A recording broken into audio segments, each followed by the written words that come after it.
Hello, hello, hello. Welcome into this thing. This is Kiss the Ring, and I am back off in this thing. Y'all, welcome in. Just one moment.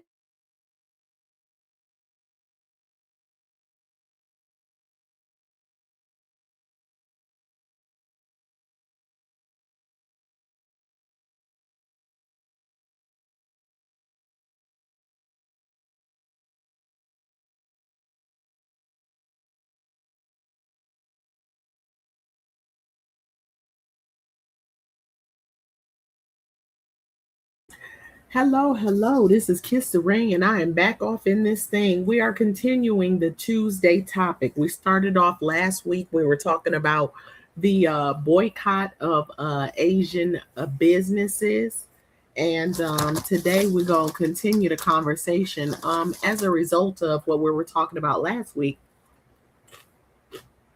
some things were brought up, and we kind of got into other things that come up when you start talking about boycotting. Not the it's the boycotting of the businesses based off the treatment and things of that nature, but you're talking about people having businesses in Black communities where they come into the community, they make the money, and they take the money out of the community to their own community.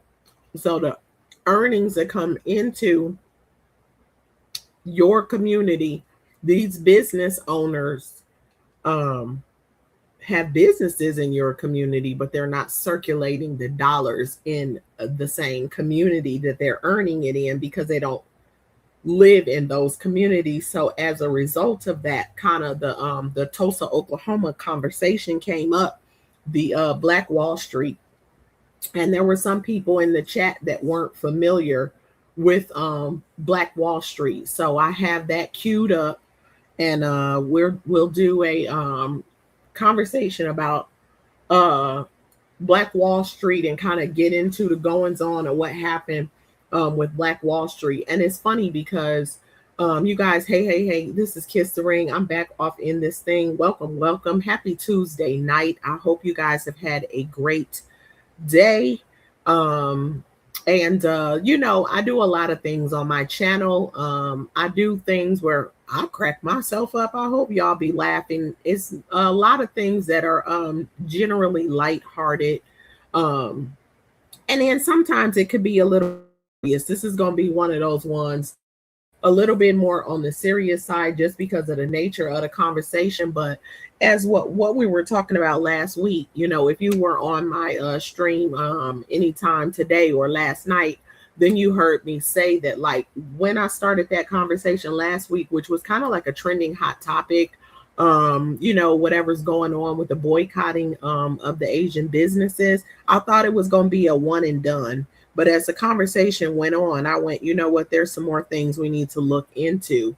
And even after today, I have some more. Now, how long I'm going to go today, I don't know, because to be honest with you, I am so tired. Okay. I had a day that just kept on giving, and it's all good because I am here, but I am tired. So, I'm probably, y'all know I could be long or whatever. I don't know if it's going to be that long. I know this is a continuing conversation anyway. So I'm going to try to get through this little piece that I have.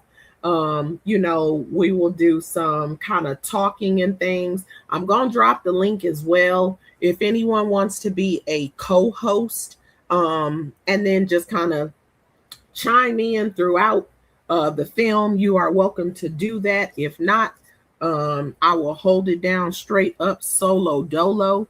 Let me see if I can drop the link.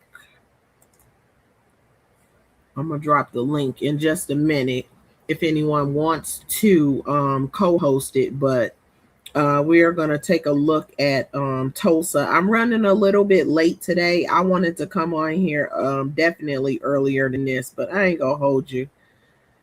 I done messed around and got sleepy. Okay, I was sleepy anyway today. And I almost canceled. But I don't want to get in the habit of continuing to cancel. So I decided to push through. Now, I canceled on Sunday because I had a headache. I don't have a headache today. So, it's worth it to just push through. And that's what I'm gonna do. And it's gonna be perfectly fine. But when I tell y'all I'm sleepy, but that's life, Some of y'all might be sleepy as well. It just is what it is. That's just how it be. And we keep on going in spite of. So that's just how that works. So y'all come on in here. Let's have this conversation and kind of look into some historical things. As far as like when you look at that boycott and kind of how things have gone when it comes to the spending of the black dollar. And this is so much deeper than that. But and I thought, and I'm gonna tell y'all something. I might have said this last week because that's what I thought. I thought they had said that the dollar circulated 3 times in the Tulsa, Oklahoma community. That's where Black Wall Street was. But as I was doing a little bit of trying to figure out which one of these pieces I wanted to use to kind of tell the story, why they said 27 times. I think it was 27, 20 something times is how many times the dollar circulated in the community, and it was prominent. You hear me? And so, I could do it justice. Honestly, I could read up and get a refresher, and then I could come back and tell you guys all about it. But there's a bunch of definitely well qualified professionals that spoke to the history of it. And I have this piece. I will be chiming in from time to time as you don't see it, but I'm about to put it down here. Fair use is permitted. This is absolutely one of those fair use things. I can use this educational piece, and I will speak to some of the things that are going on. And let me do this because I had it going at fast speed, and I want to slow it down. When I'm going to add something in, I was like, it's been a minute since I've done this too. So I was trying to have to figure out how to do it. It's not too different when it comes to that. But I remember I used to, a tip for anyone, I don't know how well it works though, but I used to run the whole thing before I run it in the stream, hoping that when I go back and run it again, 1, it'll minimize the commercials, and 2, it'll just flow because it already ran and it's rerunning. But I'm not going to even hold you. I think it's a StreamYard thing, because you can be running it like I'm running it right now and it'd be perfectly fine. Knock on wood, once I get it in a StreamYard, that it be okay. So I'm just going to pray for that. So we're going to do this. This is a piece about Black Wall Street. Hold on.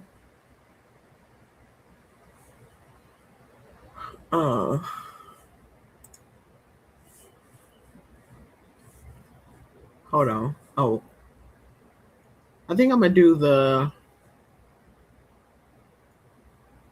this one. Okay. Y'all should be able to hear it. I might have to check my device. Let me know if it's echoing. Because it's playing in there, it should play just fine. But this is gonna talk about Black Wall Street.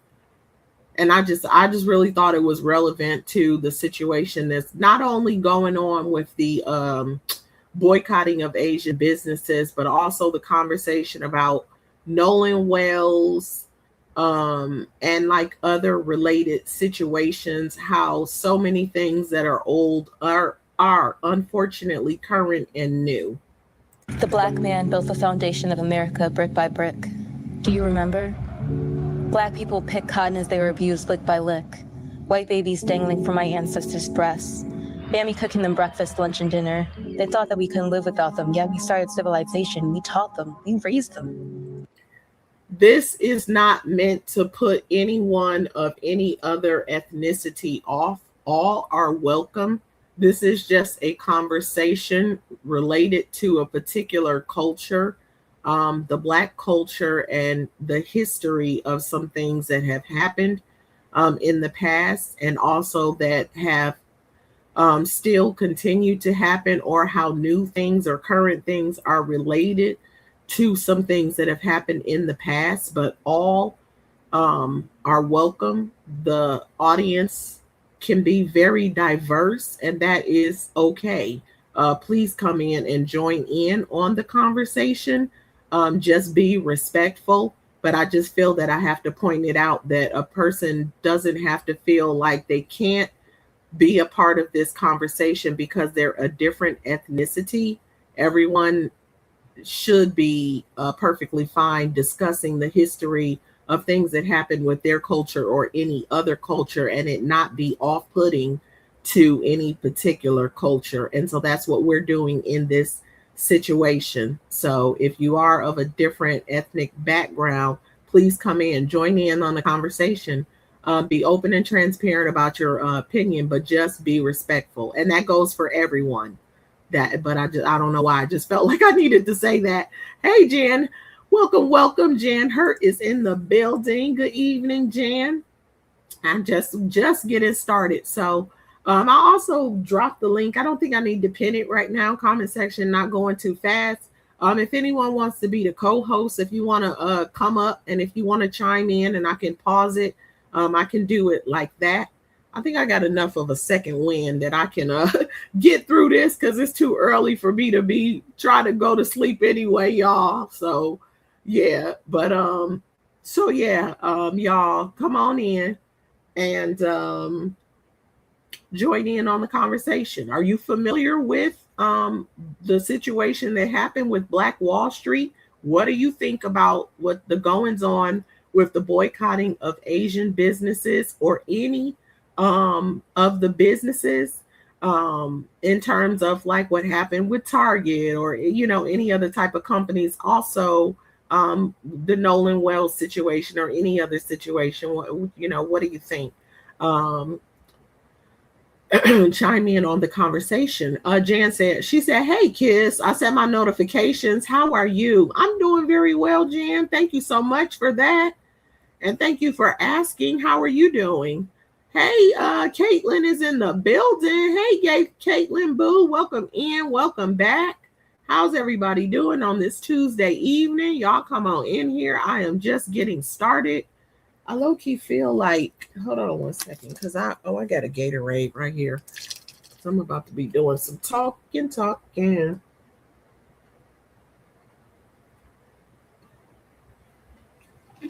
Oh, my goodness. Whew. There we go. All right, y'all. Let me press play. Plotting and visualizing ways to break free, we were finally released from the chains of slavery. There was hope to create our own thriving communities. There were businesses and homes.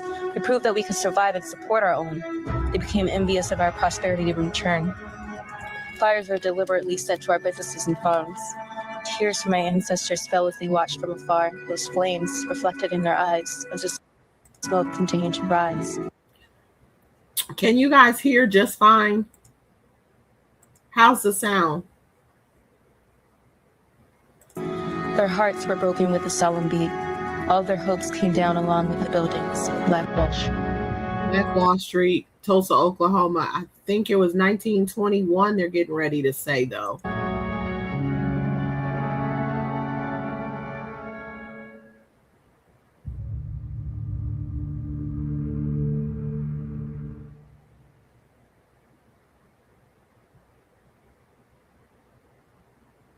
Yeah.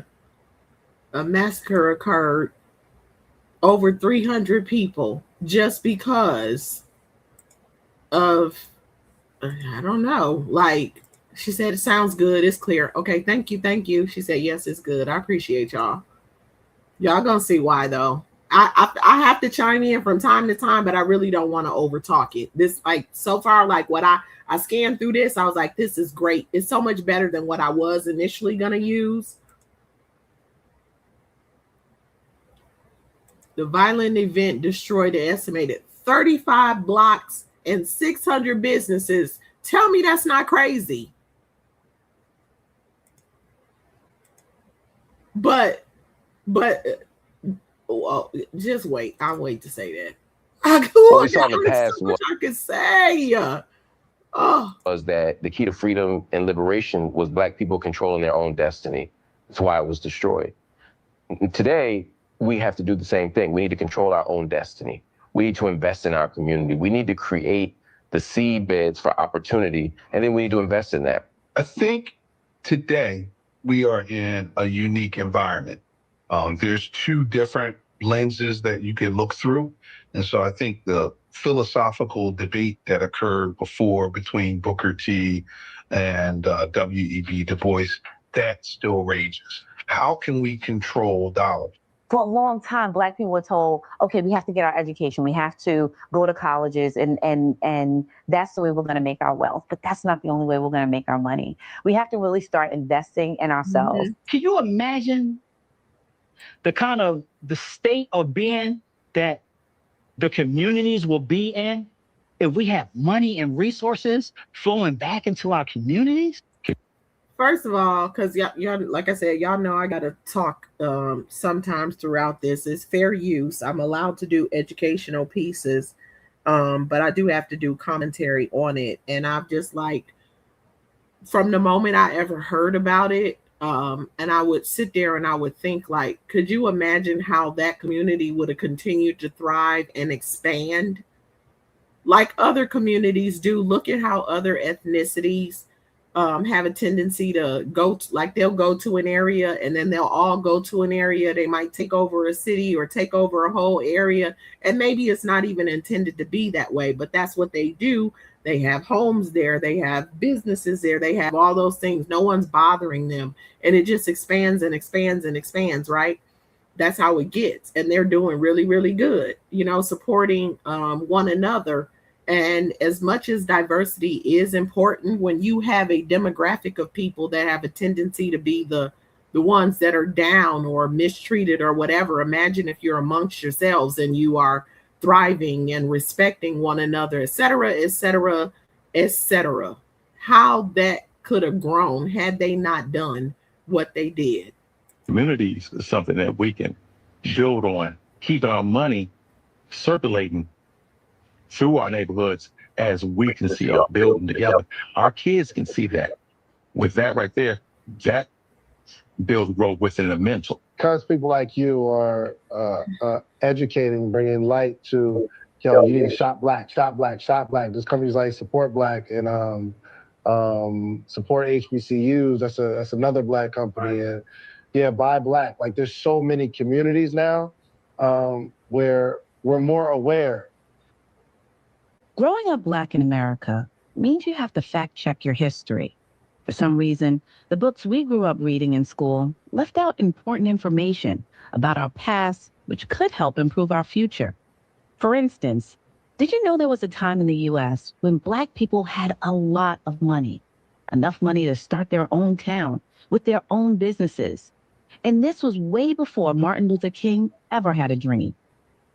A young entrepreneur by the name of O.W. Gurley learned about land reserved for Blacks only in Oklahoma and purchased 40 acres. Being educated in greatness, Gurley opened a general store in town of a 2-story building on 119th North Greenwood Avenue, and later, many more properties. By leaving those parts of the story, we develop an understanding of America that's different than what it should be. When we tell the story of Tulsa, we only tell it in very small quarters. You can go through school and not ever hear the story of Tulsa. You can go. Did anybody hear it in school? Because I don't think that's a part of history that's taught in school, because that's absolutely not where I learned it. So yeah, they don't talk about that, because if they did, then they would be talking about prosperity and things like that in the Black community, and all the history they taught was not that. It's not even the same.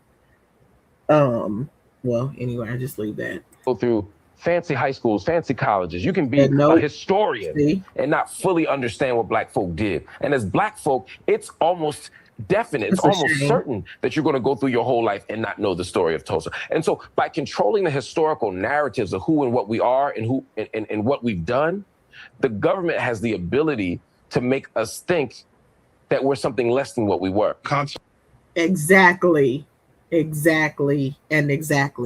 the type of history that is taught would make you oops, my finger slipped. I don't know what I just did.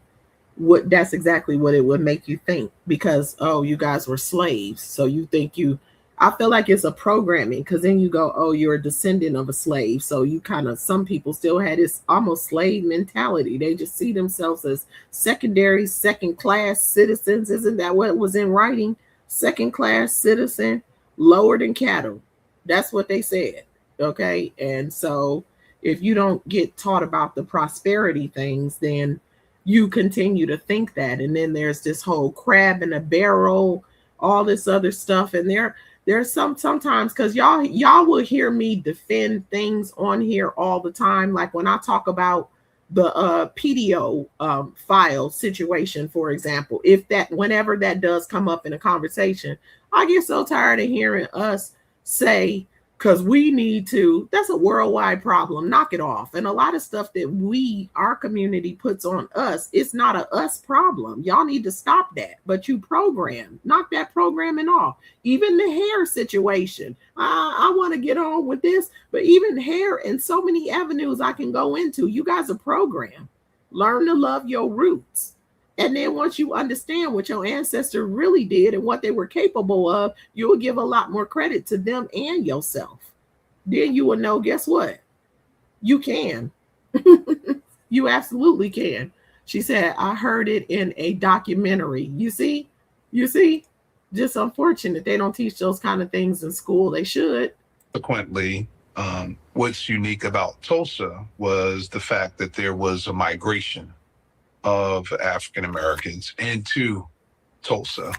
And then there was also some recruitment into Tulsa, which I think is also unique.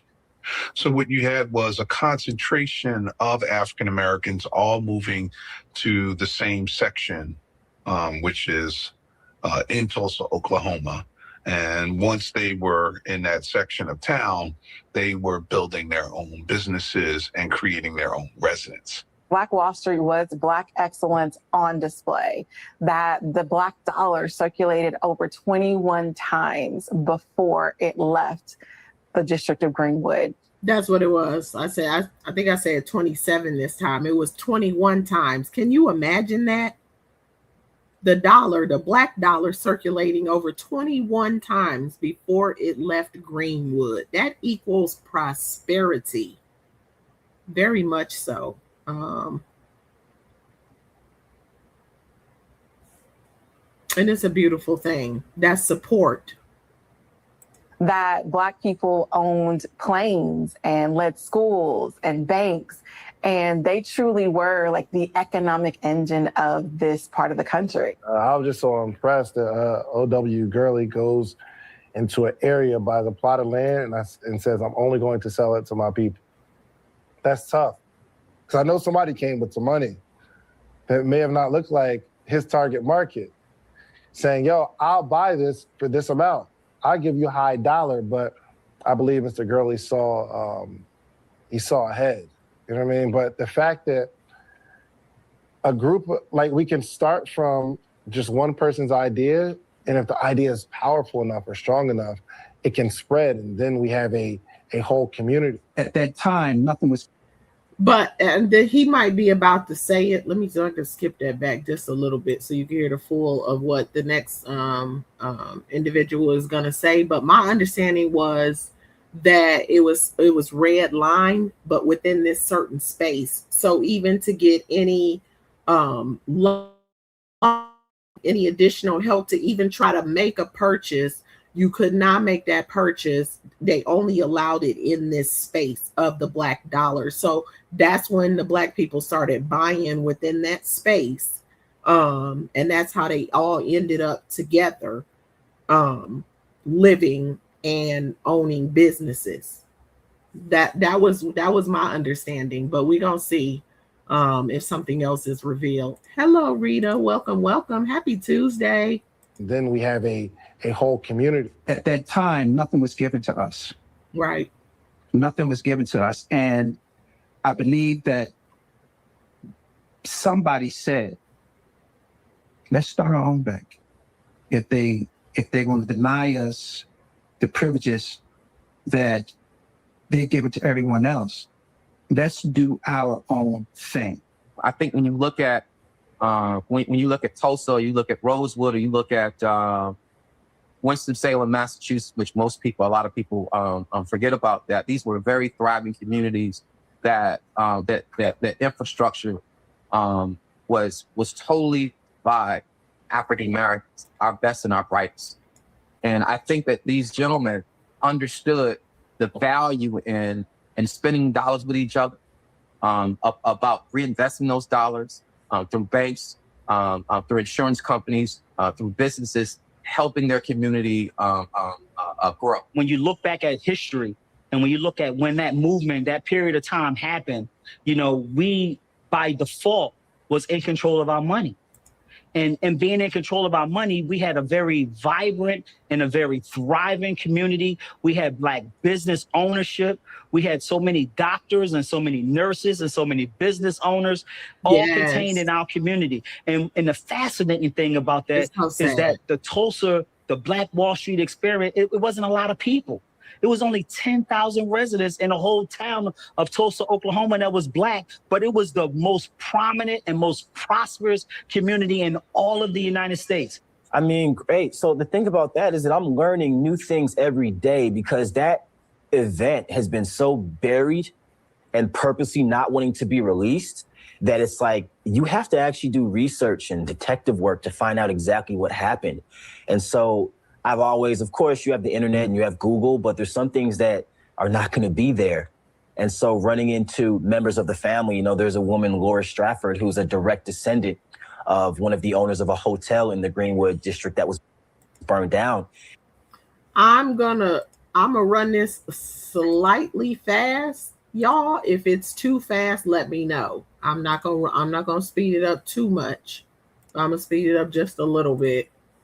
Let me know if it's too fast. And getting in contact with people that are relatives and friends of their family and learning things that I never heard before about how they were disposing of bodies by, flying over water and dumping the bodies out of the plane into. These are things that, I would have never found if I just stuck to Google and YouTube. So I'm learning about that entire area and situation and how they were able to come together, and, wondering why I didn't hear about this in elementary school and when I was coming up and growing up. Just going back and thinking about how they got there, how they accumulated that wealth, how they were part of the land grab up front, is so powerful. It just confirms the strength that we come from, as a race. And so when I look at how they were able to, way back then in the early 1900s, really manage the dollar so that it stayed within the community by excelling in every facet there was. You had the lawyers, the doctors, the pharmacists. Everywhere you turned in that area in Greenwood, there was a Black-owned business. It pretty much an entire community. Anything you needed was there. The seamstress, the restaurant, the blacksmith, you name it. It was there. All Black-owned businesses, all Black communities. Success leaves clues everywhere. Those businesses, those Black-owned businesses were successful. They were scalable. They were the kind of businesses that could create generational wealth, but also they were the kind of businesses that, one of the things that I remember the most of what I read about Black Wall Street was that they circulated the Black dollar in their own community for 5 years. These days, money doesn't circulate in the Black community more than one day after payday. And I think that is what is tragic. I think that knowing how those businesses were built and how they were sustained. And a lot of it had to do with segregation, obviously. In 1921, Black people were not able to go into white establishments and do business, so they created their own. And I think that there's obviously those businesses were bolstered by that because Black folks didn't have an option. Unfortunately, when things became desegregated, then we didn't focus on doing business with people that looked like us as much. And unfortunately, that has brought down generations of Black people, I believe. But there's a lot of dispersing that happened, and again, based off what she just said, even you can see how we ended up here when the conversation kind of started about the boycott of the Asian businesses. The spending of the Black dollar is extremely relevant because we go into the beauty supply store, we spend our hard-earned dollars there, or however you received your dollar, and then it goes right out of the community, and then on top of it, it's not there's no respect and a whole lot of things that are lacking. I mean, I say beauty supply store, but that's what I think of. But there's the nail shop, there's all the other businesses. The money, you spend it there, it goes out. The disrespect is loud, the respect is minimal sometimes, you know what I mean?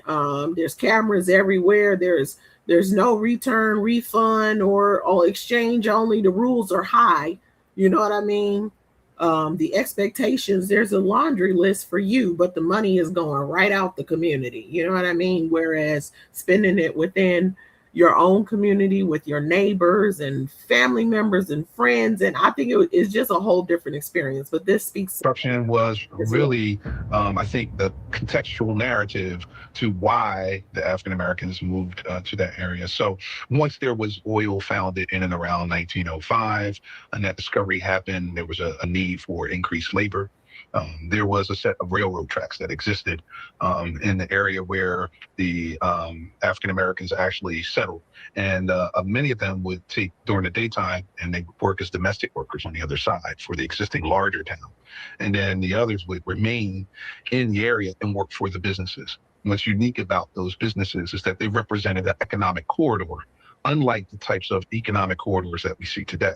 So if you think about today, there are just as many, if not more, Black-owned businesses, but they're not concentrated together in the same area, nor is there the mix of businesses all concentrated in the same area. So thinking of the number of restaurants that were there, the professionals, whether it was a dentist's office or where you got your shoes repaired, or the number of grocery stores or the hardware store, they were all concentrated in the same location. On one level, it's hard for me to even fathom that we had something like that. I remember my first time going to Washington, D.C., and they would always call it Chocolate City. But to go and see so many Black people dressed up in their suits and walking around, and, you know, they have good jobs and, you know, nice houses, that was the first time I actually could even ingest the idea that we, as a group of people, not just him or her, but a whole lot of us walking around being proud and having our own, that was the first time I could actually even believe that idea. Isn't that crazy? The District of Greenwood became so financially successful, it was nicknamed Black Wall Street in Tulsa by Booker T. Washington. Some whites used the district to their advantage, routinely borrowing money from the Black banks, but other whites saw the prosperity as a direct threat to their way of life and were growing increasingly frustrated with the privileges they saw the Blacks enjoying. One day, a white teenage divorcee by the name of entitlement. You hear that? Entitlement. It's a historic thing. Sarah Page arrived from Kansas City, and a Black young delivery boy, described as a boot Black, encountered each other on an elevator. His name was Jimmy, aka Dick Rowland. On May 30th, this is a mess. 1921, Rowland entered an elevator in the downtown Drexel building, an office building on South Main Street. It's unclear if Rowland tripped or accidentally touched Page, but at some point after he entered the elevator, Page supposedly screamed. Out of sheer fear for his life, Rowland fled the scene. The police were called the next morning, and with a cloak of lawless foundations, arrested Rowland. His court-appointed lawyer was Washington Hudson, a Yep. You see this? Look at this history. This is a mess. Some of this stuff we dealing with right to this day go way, way, way, way back. And listen to how this story started. I'm going to let it play in just a minute. She was on the elevator. He got on the elevator. She screamed out of fear. And then he messed around and got arrested. What? If she was so scared? Oh my God. Claimed member of the Ku Klux Klan. Oh, hold on. Let me take it back a second. I'm just going to let it play through. The police were called the next morning, and with a cloak of lawless foundations, arrested Rowland. His court-appointed lawyer was Washington Hudson, a proclaimed member of the Ku Klux Klan. Racist in practice and demeanor, Hudson had no intention of providing Rowland with a fair trial. Adding gas to the fire, the Tulsa Tribune printed a story in the paper accusing Rowland of trying to subdue and rape Sarah Page, and included an accompanying editorial which stated a lynching was planned for that night. That evening, tensions heightened when a mob descended on the courthouse where Rowland was being held. If taken, Rowland's life would surely be in danger, and the tight-knit community of District Greenwood was not about to let that happen. 15,000 residents showed up to meet the mob at the courthouse and protect his life. When the angry white men demanded the sheriff hand over Rowland, the sheriff refused, and his men barricaded the top floor of the courthouse to protect the black teenager. To keep Rowland protected overnight, a group of black World War I veterans agreed to arm themselves and stand guard. Eventually, the white mob and the black vets confronted each other face to face, which resulted in gunfire. One of the white men was shot by a black war vet. Immediately, chaos broke out. As dawn broke on June 1st, thousands of white citizens poured into the Greenwood district and began looting, burning homes and businesses over the area of 35 blocks. Do y'all see history repeating itself? I just gotta breathe because I do history. But it be getting me so in my feelings to see the stuff that used to happen, especially when you see what's still happening. And when you learn what used to happen and you see what's happening, you just realize what's old is new. The only thing that changed is the century.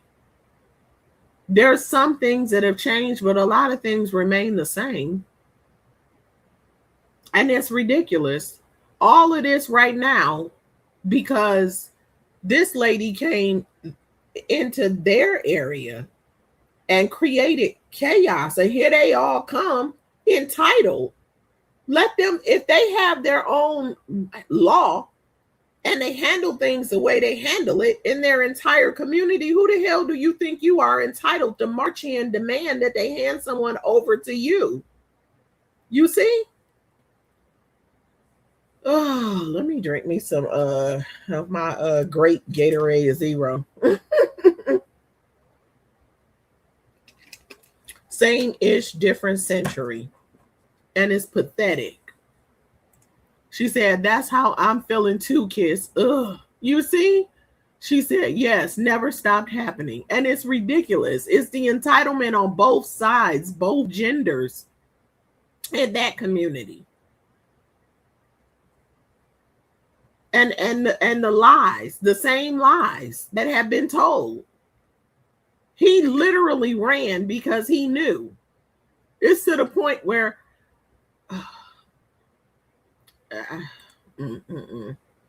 welcome back, Jan. I'm gonna run it back just a little bit, y'all. And I'm just gonna let and guard. Eventually, the white mob and the black vets confronted each other face to face, which resulted in gunfire. Yes. One of the white men was shot by a black war vet.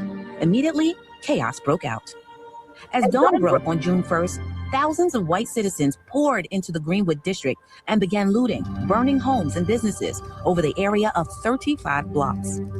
During the riots, many of the firefighters who arrived to help put out the fires testified that the white rioters threatened them with guns and forced them to leave. Many of the riots began on the Fresco Railroad tracks between First Avenue and Archer Street. You see what jealousy will do? They built a community, they were thriving. They're like, oh, hell no. You ain't gonna be doing better than us. Many blacks fought back to protect their families and homes. They would meet at the Dreamland Theater to plan their strategy, but in the end, the opposition just outnumbered them. According to historians, some black Tulsans just fell to their knees and were decapitated. Reports say World War I military planes dropped nitroglycerin bombs on the district like it was a combat zone. Many of the whites started looting a combat zone in their own backyard of citizens that they forced into the country, descendants of citizens that they forced into the country that were finding a way after finally escaping slavery and followed by indentured servitude. She scared him, really. Exactly. He knew. And burning the homes of Black doctors and lawyers who resided on Sandpipe Hill. For no reason. Items such as grand pianos, mink coats, and Masonic jewelry were taken. Oklahoma. Early days of Karen. Oklahoma's governor, James Brooks Aries Robertson, called in the National Guard and declared martial law before noon. By this time, the riots had burned and had subsided. Even though the guardsmen helped put out the fires, they ultimately imprisoned many Black Tulsans who stayed behind to defend their property. By June 2nd, some 6 imprisoned them, and all you hear that they did was stay behind to defend their property. 1,000 people were under armed guard at local fairgrounds.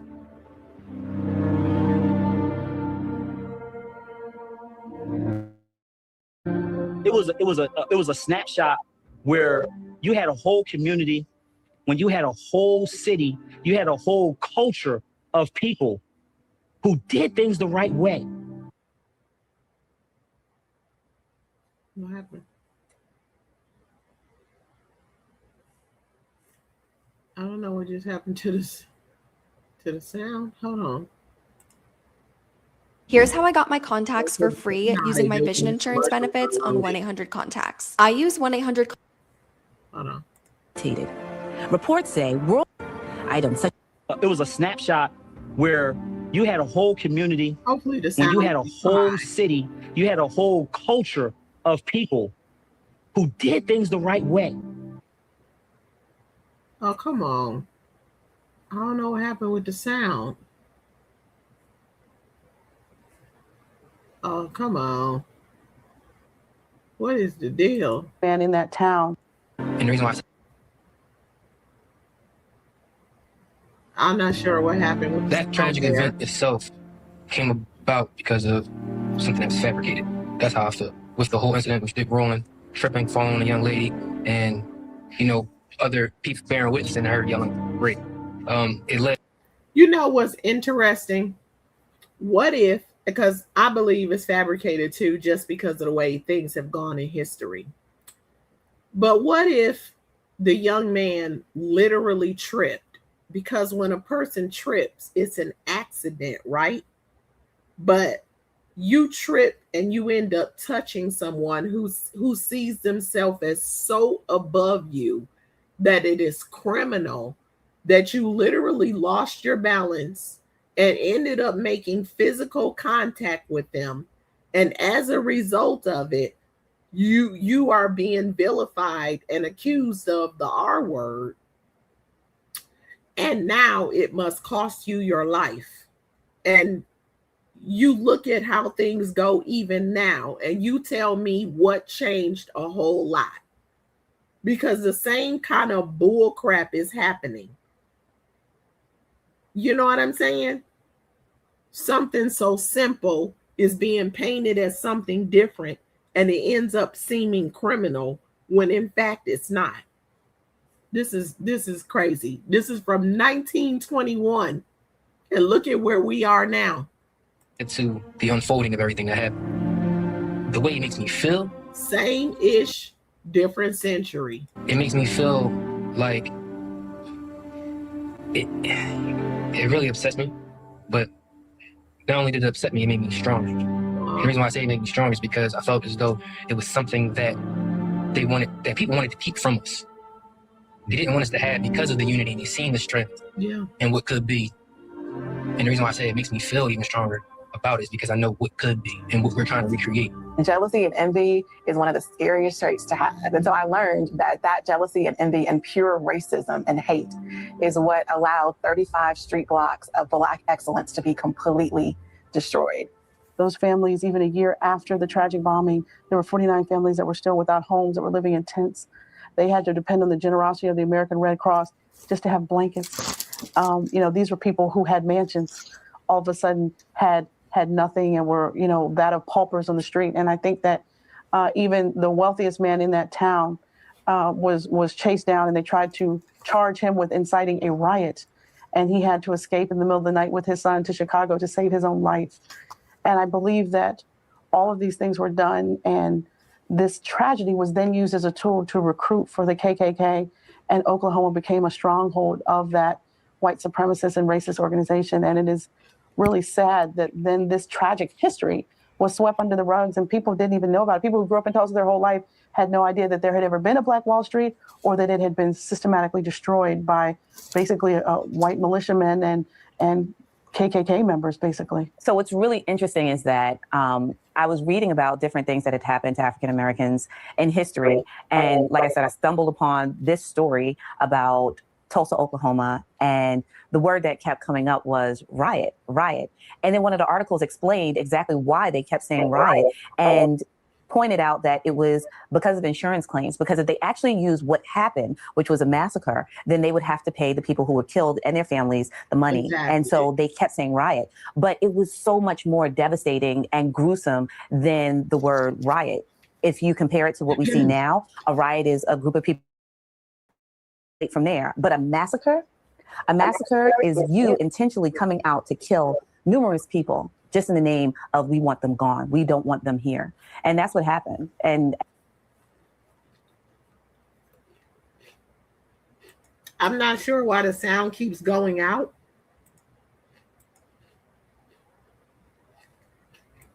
But it's you don't want them there after your red line forced them into that space.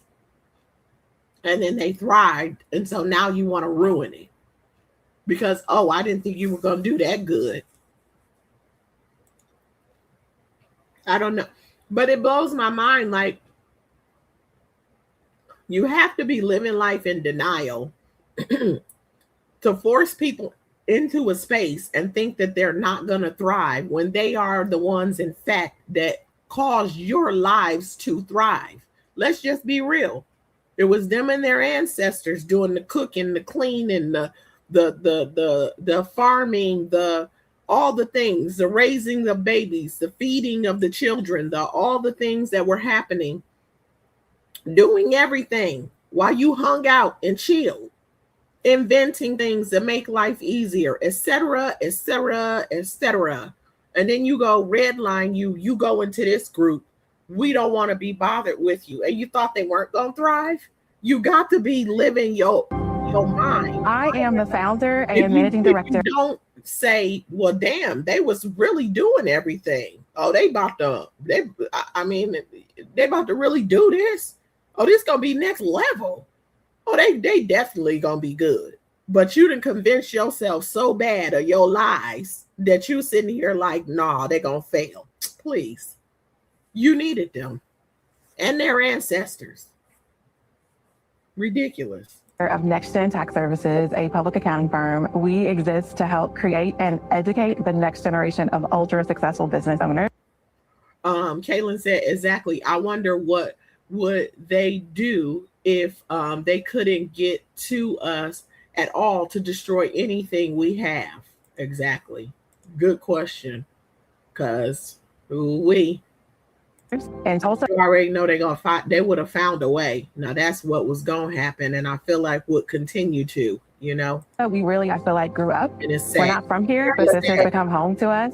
And one breath they go, well, go get your own, or work hard, or do this or do that. But guess what? In history, the ancestor did do that. And every time they did it, it was destroyed, taken away, stolen in some kind of way, taxed, whatever it was to remove it from their ownership. And then they have family lineage that puts them in a prosperous place. And it's like, well, what did your people do? Well, guess what? They could be where you are, if not even in a better position, had they not had to deal with all those obstacles. Don't get beside yourself. It's where my husband and I both started our company. I think if you don't acknowledge your history, you're destined to repeat it. I think it's time for honest conversation. I don't know why the sound keeps going out. When I tested it, the sound was fine. Oh my gosh. Let me, I almost like, can I find it somewhere else? I'm not sure why it's having a sound. It was a massacre. Issue. Man, woman, and child murdered on the spot. Never seen it coming, probably never heard a shot. 35 blocks, 35 blocks, man, woman, and child murdered on the spot. Wow, never seen it coming, probably never heard a shot. 35 blocks.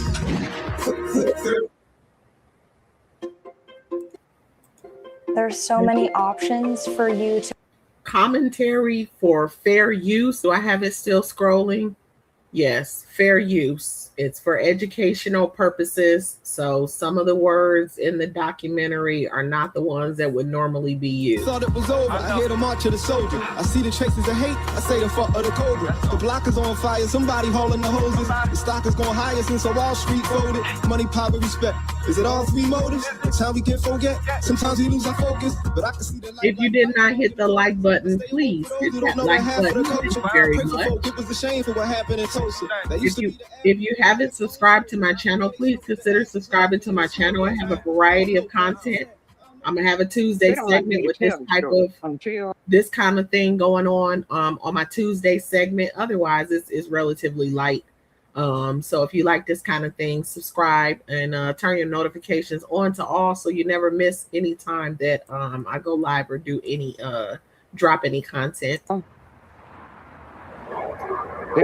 Also, you would like to tip the hostess with the mostest, there is my Cash App scrolling across the bottom of the screen. Thank you very much. My number, I will be telling the same story. And I rush to tell it because I live in reality. At 85, you take 87, 88, I'm close to the end. And it hurts me that I'm about to take the last part of my life to educate my kids as opposed to being able to live a joyful 85-year-old man's life. But I'll do this. If I didn't do it, I would not get anything. First was a massacre, what you call the riot. Next was expressway. And then there was urban renewal. You know, basically they removed all of our assets, right? And that highway out there, they plowed it right through Greenwood. There are no exits coming off the highway. Go out there and look.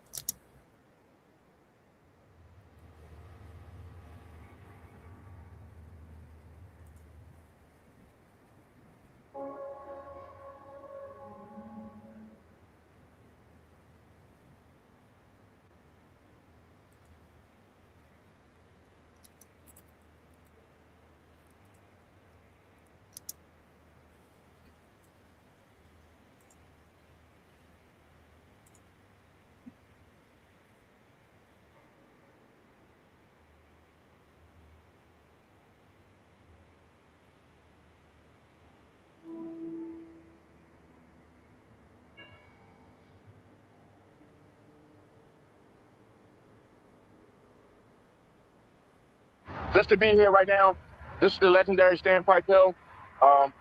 This is part of the jealousy that existed during the time of 1921, where whites were just so jealous and envious of whites that had black people that had the opportunity to pull their resources together and build mansions. So you can't see what I'm seeing right now, but I'm looking over the south side of Tulsa, Oklahoma, where if I came home from World War I and I was to see a black thriving community of mansions of black people, I guess I would be a little jealous as well. Okay. So we're actually on the actual site of Standpipe Hill. Happy Which played a Tuesday. major part. A lot of the jealous white people came to Standpipe Hill. Not only did they loot the homes and steal furs and jewelry and things of that nature, but before they burnt it down, they went into the homes because these were mansions. I mean, I forgot to add that too as well, because they actually came in and looted the homes before they destroyed them. She said, "Thank you. I hope you're feeling good today." look around, you can see remnants, you can see bricks, you can see the actual house line where the houses were, the walkway walking up to the home. So it's just amazing to actually see this and actually stand on the actual Standpipe Hill. Scientists in Oklahoma are one step closer to finding possible evidence of mass graves linked to one of the worst incidents of racial violence in our country's history. Researchers in Tulsa used ground-penetrating radar to survey 3 sites. They found irregularities at 2 of those sites that could be consistent with large-scale burials. Here we have Oklahoma Cemetery that was established in 1902. Now listen to this part. Many of the victims and the bodies that were burned during the Tulsa massacre were buried right here. However, many bodies were also buried outside the cemetery. So we just wanted to come here to show that this is where a lot of the lives that were lost during 1921, May 31st, June 1st, were actually buried in this cemetery right here, which is Oak Lawn Cemetery. My belief is that mass burials, no respect in life, no respect in death. Pathetic. She said, yes, hope you're feeling good today too. Thank you. I am. Thank you so much for that, boo. the majority of the mass graves are already covered up by concrete. Bodies dumped in rivers. There's a lot of data that says, you know how rivers flow? Like, so as far as Muskogee, like they're saying bodies got that far. There's supposed to be, yeah, there you go. There's supposed to be a letter from the mayor of Muskogee written to the mayor of Tulsa saying, you know, basically you dump these Negroes in the river, stop what you gonna do about it? Because they done made it all the way to Muskogee. As I look back at it now, I'm 72 years old, so I can figure some stuff out. Psychologically, they were damaged, you know, because they were never talked about it. And one day, our great-grandfather, who was 116 when he died, said, I killed him. No explanation, just I killed him. So I love. So you would think that was your great-grandfather? Yeah. Okay. Yeah. So we found out that he was involved. That he was to protect his family and his loved ones. Right. And because of statute limitations on murder, you know, he kept it quiet and wouldn't share it with us much. So nobody else would get it that being ostracized or whatever. Which is the track we decided first building in this way, right here. So that's the track. We're going north this way. Right. Yeah. Yeah. So man, what we did, I just commissioned the artist to do this, because really these 4 pictures we trying to tell a story about, you know, historic Greenwood. You can make a way with anything. Digging ditches, they made $1.15 selling Pepsi, making lemonade, or doctors, lawyers, whatever. Yeah. So that's what we're kind of trying to show there. But over here, you know, that's marching band, and this is right down the street. That's right. Yeah. That's where the strip where we were just at. Yeah, that's right down there. Right there. Okay. Yeah. One of the things that hurts is you have got to bring so much history that has been ignored to youngsters. We finally got their attention. But what it does, you have to be careful. Because a lot of them will tell you, right, I didn't know that. Right? Now that's been swept under Tulsa's carpet all these years. And this is what I tell everybody, and I feel this way. That Black women can control the economy of any city. I really think that we need to look at change on multiple levels, where we have policy change. We have to get educations that are free, you know, not free, but cheaper. Because if you think about it, I'm looking not at myself. I think, you know, I can help, but we're looking at the generations that are coming up behind us. And we're seeing that so many kids come out with so much debt from college that they can't even begin to think, how am I going to start to be an entrepreneur? How am I going to start a business? I'm going to spend the next 10 years just trying to dig myself out of this financial debt. So we have to have educational changes. We have to acknowledge that this stuff happened. Yeah. We have to, because exactly. I think Black Lives Matter and all the fighting that we're doing right now is because people are beginning to say it. We see you. We see that this happened to you. And it was wrong. Please. And so for the first time in history, we have Black people and white people just in droves marching together. The same spirit that fueled all of the success in Black Wall Street is something that we need to take hold of today. We don't need to be downtrodden because of the tragedy. We need to be inspired. We need to understand that history gives us a good roadmap of how to recreate Black Wall Street.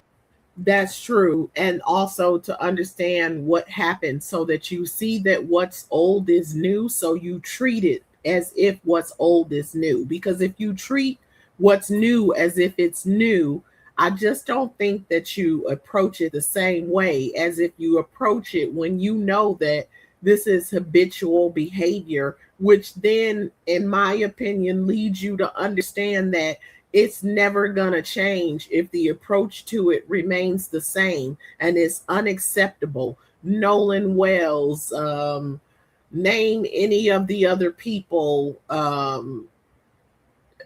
all of these situations are wrong. The massacre of in this community, she said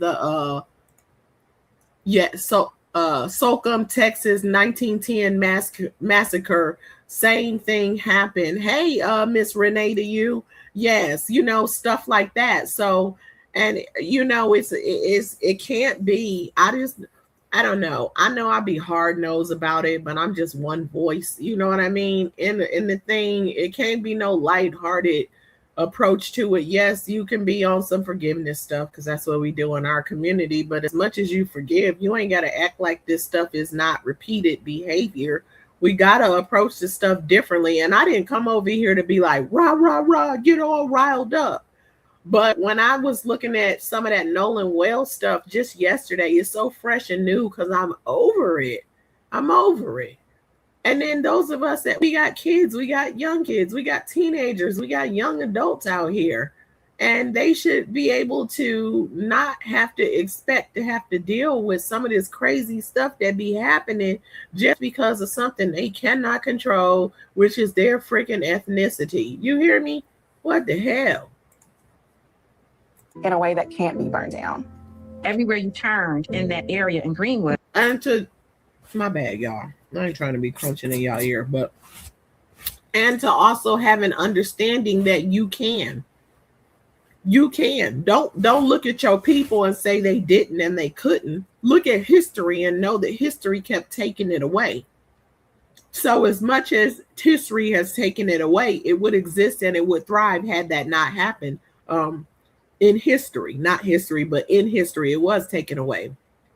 And so to understand that, don't look at your people and say, we can't, we didn't, we don't, because I hear too many saying that. No, don't say that because it's not true. That's not what happened. What happened is it was taken away. And every time it started again, it was taken away again. And then at some point, I feel like people just got an attitude like, well, what the hell? What is the point if it's going to continue to be taken away?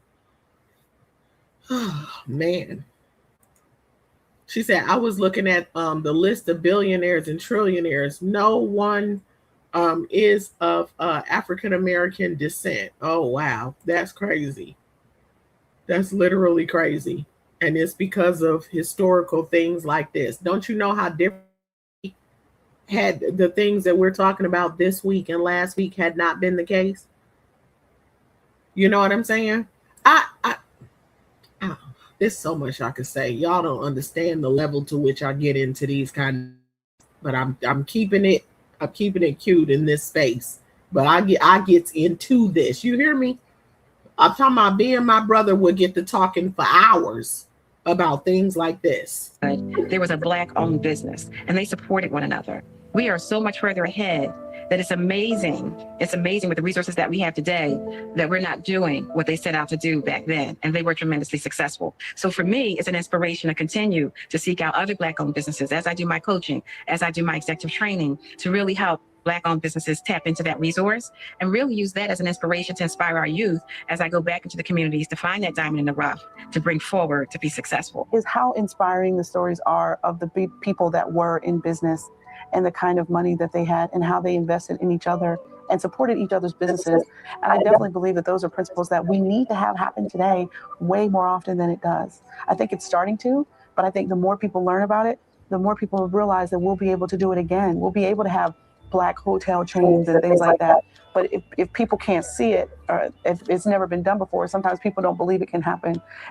And that's what I'm talking about. If it's never been done before, people believe it can't happen. But if you understand that it has been done before, then you just realize it's possible. You know what I mean? But I think that's another reason for the programming of not including those kind of things when you sit through history in school. I think that's the most beautiful thing about learning about these great entrepreneurs that were around in Tulsa in the early 1920s. And when you invest in your community, you actually hire people of the community. You can create sustainable jobs, and that goes into the tax base, and it also helps you build better institutions, whether it be school, whether it be the fire department, police department, whether it be sanitation. So I strongly believe in investing into your own community. I think the key takeaway is they were able to create their own sub-economy, that micro-economy that provided all the goods and services that were in demand. We as a community also need to have a mind toward community-serving businesses. That means, yeah, we want to make money and we want to make as much as we can, but we need to do it in a way that serves the needs and the interests of our community. What does our community need in terms of food? What does our community need in terms of health? What kind of institutions can we construct that will make us money, but will also serve the most vulnerable in our community? That's part of what's necessary here. We need to develop pride in our businesses. We need to be able to say, I'm going to that place because it's the Black business. Now, of course, the Black business should have a fair price and great service, but we have to be intentional about saying we want to support ourselves. The reason why Tulsa worked was because we understood that we needed to build something for ourselves. And part of it was born out of the fact that we couldn't go to white people's stuff. And the bank owner was Black, because the bank in Tulsa, a Black man started the bank. So the loans were coming from a Black bank to Black businesses, homes, all this thing is all generated Black dollar. The difference is the banks that's not the situation with the banks currently. So ultimately, at some point, the money comes from outside, inside, or something that I mentioned when I was talking about, I think last time maybe, when you look at, like, you'll say, let's say, for example, you buy a product and you say, oh, this is a Black-owned business. But when you look at it, the loan or the money came from somewhere else. This was fully Black-owned. It's just different.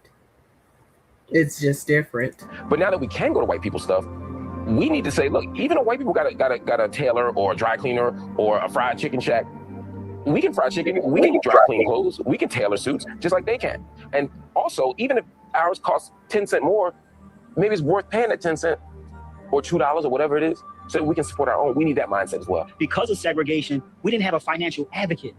And I think this time around, financial advocacy is so important.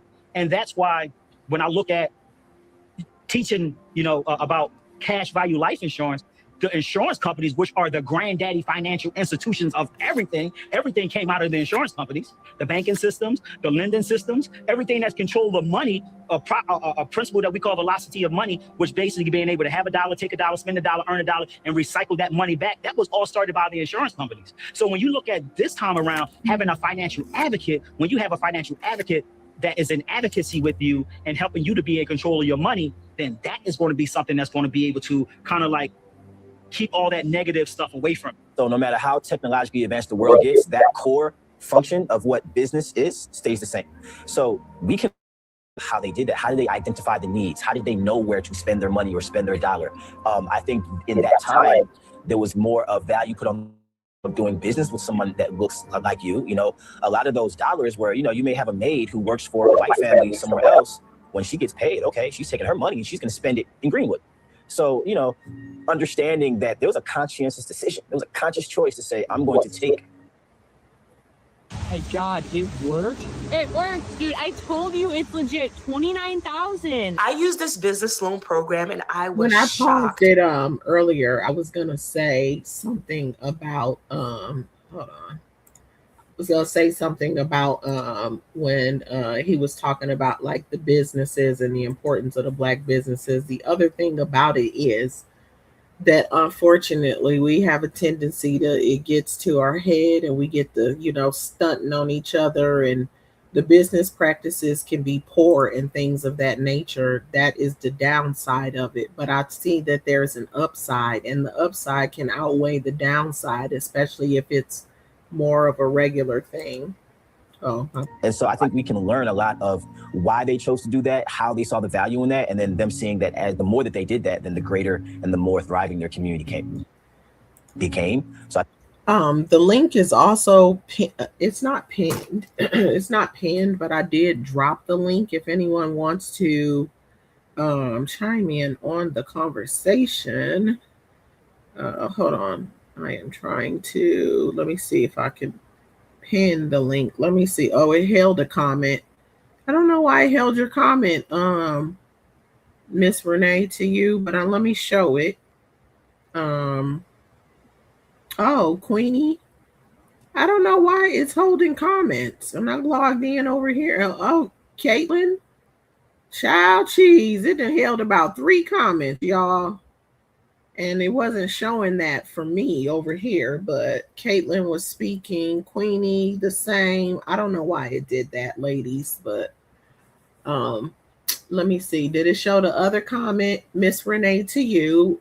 It said, we don't trust each other, but we will trust other races with our livelihood because they're in total control of financing, jobs, housing, etc. Exactly. And it's unfortunate that's the way things have been set up. So it's conditioning. She said we need backing from companies to understand the magnitude of the African American dollars. Exactly. Even if you gotta get it out the mud, as they say, and start out your trunk or wherever it is, without that backing of that bigger company, when you take that dollar away, you might get valued better. I always say that when I'm talking about, I'm to the point when I see something, when they say, oh, such and such, oh, it was a Black-owned business, I immediately start digging for who actually owns it. And I can't tell you how many times it turned out it was some big company that wasn't. It's not really. You're the face of it.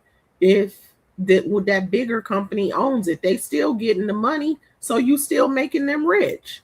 So why are you saying that? That's ridiculous. But I guess that's how they see it, because they invented it and they sold it or sold it out if you want to. But if you get it out the mud and go out your trunk and do all those things, you'll learn. I'm going to tell you somebody else. When I saw that, I'll give you an example. Here's a great example. Tabitha Brown. She kept saying she was going to do her product. This is probably one of the more recent times when I was like, oh, come on, not again. I said, oh, she made her stuff. Oh, I am so glad. I'm so glad. Please.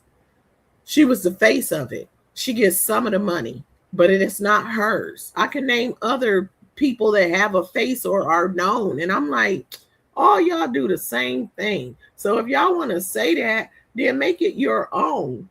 But you're not. You still putting the money into those same big hands. So stop feeding me a false narrative.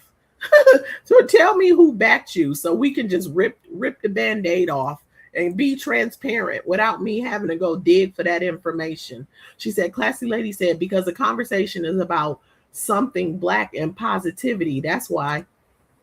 Yeah, that's what it is. And it's just a whole lot of conditioning that happens when people start, having those conversations and not believing, you know what I mean? I think it's important for us to understand it and know that, so that we can see that what we're doing now. It was a conscious choice to say, I'm going to take. I think I just said that to y'all though, because what I went over there for when I noticed those messages was held back, I dropped the link. So if anybody want to chime in, and this is almost over too, so if anybody want to hit the link, I was looking to see if anybody else, if y'all wanted to chime in as this was playing.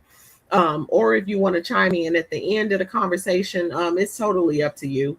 Oh my gosh, Classy Lady, that right there, tenderism, a great, very recent example. Yes, absolutely.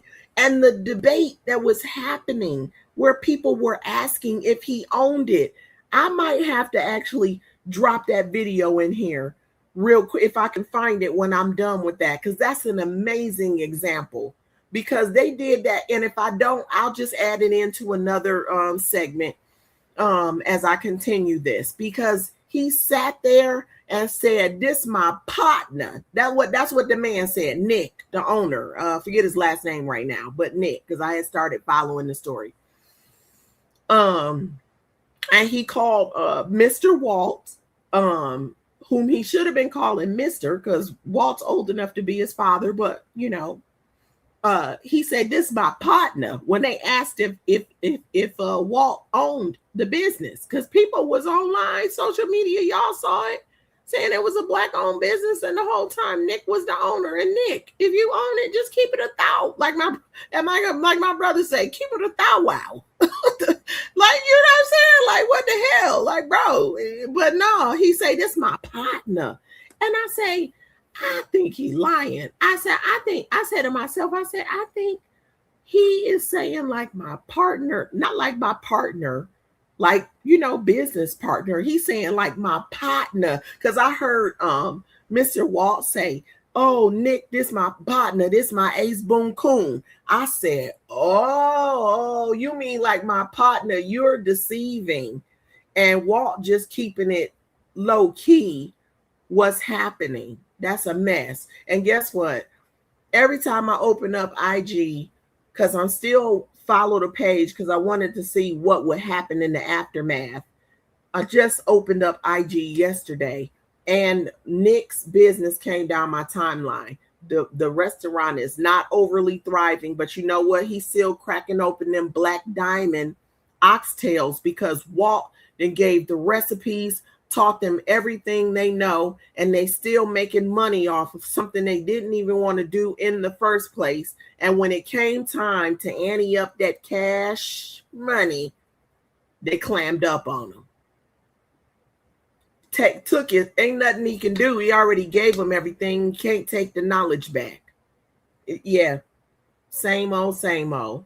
Ridiculous. Rita said, but if you carefully examine the whole scenario, if we stop supporting the collectively, because we are the ones supporting all ethnicities, but they don't support us as a people. Say that, Rita. Rita, say that. Come on now, Miss Rita. Miss Renee to you, she said African Americans that have made it turn their back for the struggle. Example, Oprah, Beyonce, Jay-Z, etc. They made it, so forget the other struggle. It no longer affects them. And that's so sad, ain't it? That is the truth. And it's so sad. Now, the only one I could almost say something would be like Beyonce, because Beyonce grew up, they weren't like struggling ever from what I know. So I could almost see her like not understanding, but Jay-Z came from the projects. He was slanging and slanged his way into a little cash and turned his illegal profit into a how they say when you rinse the money, he rinsed it. And then he got on the up and up. And now look at how he lives. And Oprah, oh boy, please don't get me started on Oprah. Jeez Louise. I remember being a little girl and hearing the things that the adults around me used to say about Oprah. Boy, the stories I have. And I did not understand, but I do now. Oh, do I now? You see, Caitlin? Classy Lady said, a young Black rapper here in Houston is supposed to help him start something here. Yeah, what was his name? I could see his face too, but I forget his name. He was supposed to help him. They said he was starting a restaurant, but then Mr. Walt said he would kind of be the face of it and all of that, but he didn't want to exactly run it, which makes sense. He's an older gentleman. But yeah, damn, what's his name? Cartier Bow or something like that. That's his name, right? Cartier Bow. They were supposed to be opening up a restaurant. I stopped following it because every time I kept trying to upload, I can't, you do not want to know the amount of hours I spent on those videos I was making. And all of a sudden they stopped pushing back my uploads. I say, forget it. I don't have time for this. So I just kind of moved away from it. But yeah, I don't even know what happened at that point. But Cartier Bow help him. I know he got his own situation. Something else happened with him. Now I said Oprah have completely changed. Ain't that a mess? And did. Rita Williams said, Black Americans can bankrupt America by stop buying the product that are solely unaliving us. Yeah. Because even like food and stuff, right? Listen, yeah, if y'all have spent even a day over here, then you have learned about me. I can be a bit of a funny eater, okay? Let me tell you something. As far as the products, because this is just from where I'm standing when it comes to like products and stuff. Food products that get marketed towards African-American community, I usually avoid them, because they're high in sodium and I feel like they're meant to make you have a bunch of ailments. And I've been doing that for decades. I avoid them. And you know what? Listen, y'all, I got a small thing of seasoning salt in the cabinet. I use it occasionally. That's one of the ones. Like, it's stuff like that. I'm like, no. because that stuff y'all be marketing, it's not meant for the betterment. You know what I'm saying? Why is there a difference anyway when you put certain faces on the products? And even like there's so many stories I could look into on my Tuesday segment.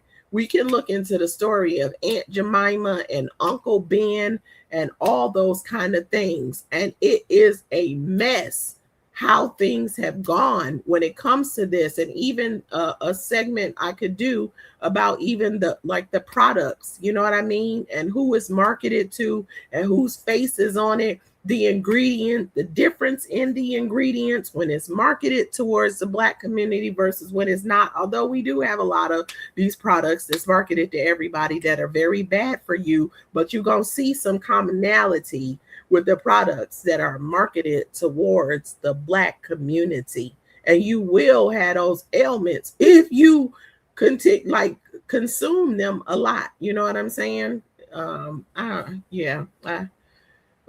We can get into some of that too. She said, my mom had me watching Oprah as a little girl. She said, I'm cringing.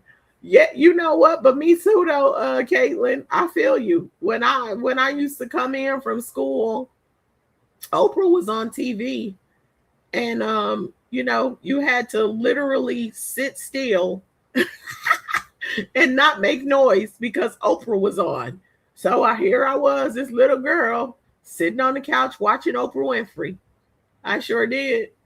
And then at some point in time, their conversation about Oprah changed.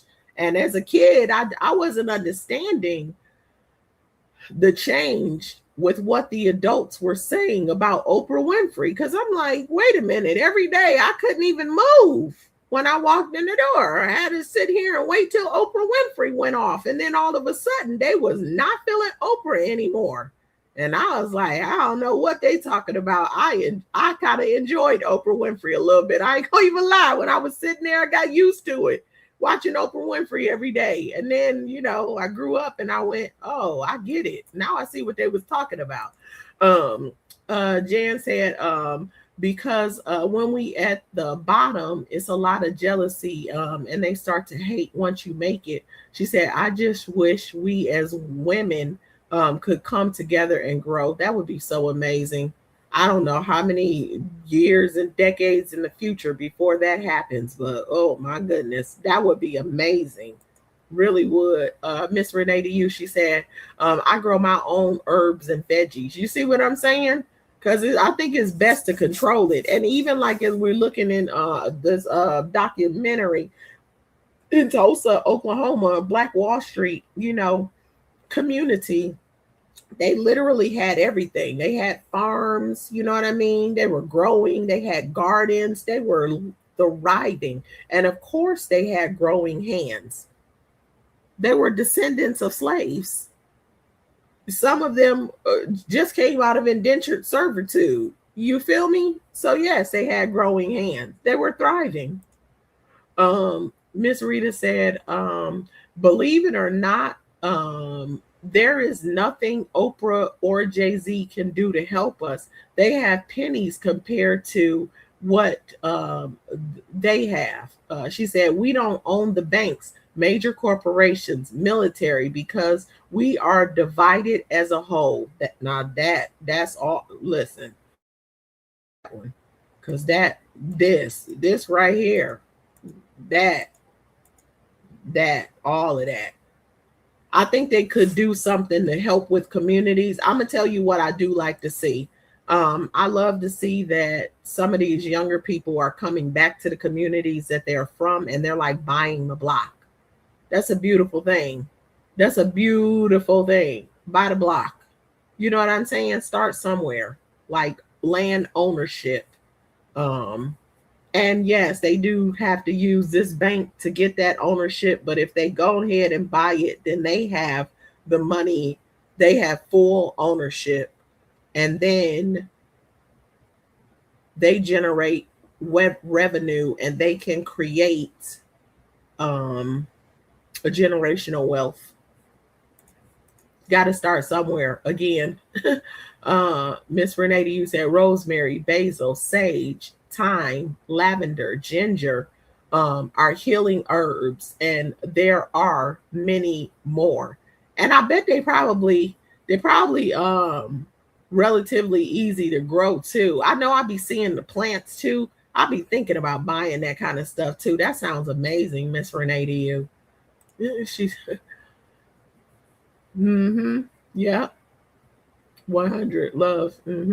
She said, I went to her show, but got canceled off because they have her a surprise 40th birthday party, and we were not old enough. Oh, what, she was on the road or something, classy lady, or you guys went to where she filmed her show at?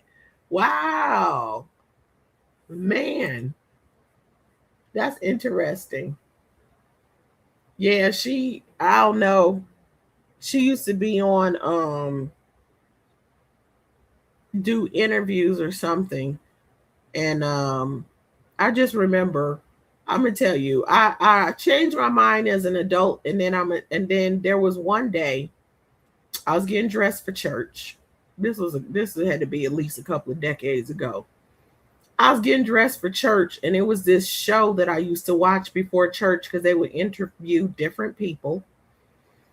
And I was watching them interview Oprah, and you know what's funny? Because when I look back at it, I was late for church today because I got drawn into the interview, and I almost was not gonna go because I was so busy watching the interview because I really couldn't believe the things that Oprah was saying. I couldn't believe her. And I just was sitting there watching it, and then eventually I had to walk away because I really needed to go. I needed to go to church. But I was sitting there, and I was like, this lady is a trip. I don't know. It seems like that was the day that, to me, it just seemed like she sees herself as a gatekeeper. It's not for building within the community, but she sees herself as a gatekeeper. That's what I took away from that interview. And I don't think I could ever see her the same after that. Dollar and placed here. She said, we were in Chicago and we were booked at a different time than our mothers, but they were at the party. Oh, wow. Oh, man, that's unfortunate. That's unfortunate. If you've written a book and want to publish it to over 3 billion potential readers, now is your chance. Spines offers a new premium service that any writer could only dream of, publishing. Is where, you may have a maid who works for a white family somewhere else. When she gets paid, okay, she's taking her money and she's going to spend it. Just think, so, Black person invests $100, for example, Walmart or Amazon. And placed here. We own our so own I think we can destiny. learn a lot of why they chose to do that, how they saw the value in that, and then them seeing that as the more that they did that, then the greater and the more thriving their community became. So I think it's important for us to understand that and know that, so that we can see that what we're doing now, or if we do that now, that's the building blocks to rebuilding that in a modern day. But the most important reason is the hope that we give the next generation. So when I go to the schools, when they think of entrepreneur, they think of white man, suit, car, living a life, blonde hair, blue eyes. I started this business. Why? Because the places that they go work for are owned by these people. When they think of, I'm gonna run this back a little bit, y'all, because I just need to hear him say that again. This dollar and placed here. And so I think we can learn a lot of why they chose to do that, how they saw the value in that, and then them seeing that as the more that they did that, then the greater and the more thriving their community became. So I think it's important for us to understand it and know that, so that we can see that what we're doing now, or if we do that now, that's the building blocks to rebuilding that in a modern day. but the most important reason is the hope that we give the next generation. So when I go to the schools, when they think of entrepreneur, they think of white man, suit, car, living a life, blonde hair, blue eyes. I started this business. Why? Because the places that they go work for are owned by these people. But when I go into a school and I'm dressed like this and I look like them, I'm redefining entrepreneurship. And I can teach them, I not only show them what success looks like, but teach them how I got it. And that group of generation, those group of people, when I'm not in the classroom, if they can follow somebody else on Instagram, or they can see somebody else on Twitter that's building a business, or they can see somebody else in their community that's building a business, they grow up with the belief that an entrepreneur looks like me. We got to continue to educate. Because if you're black, and you're another race, and your product is inferior, do you with an inferior product? And that's a question that we have to ask ourselves.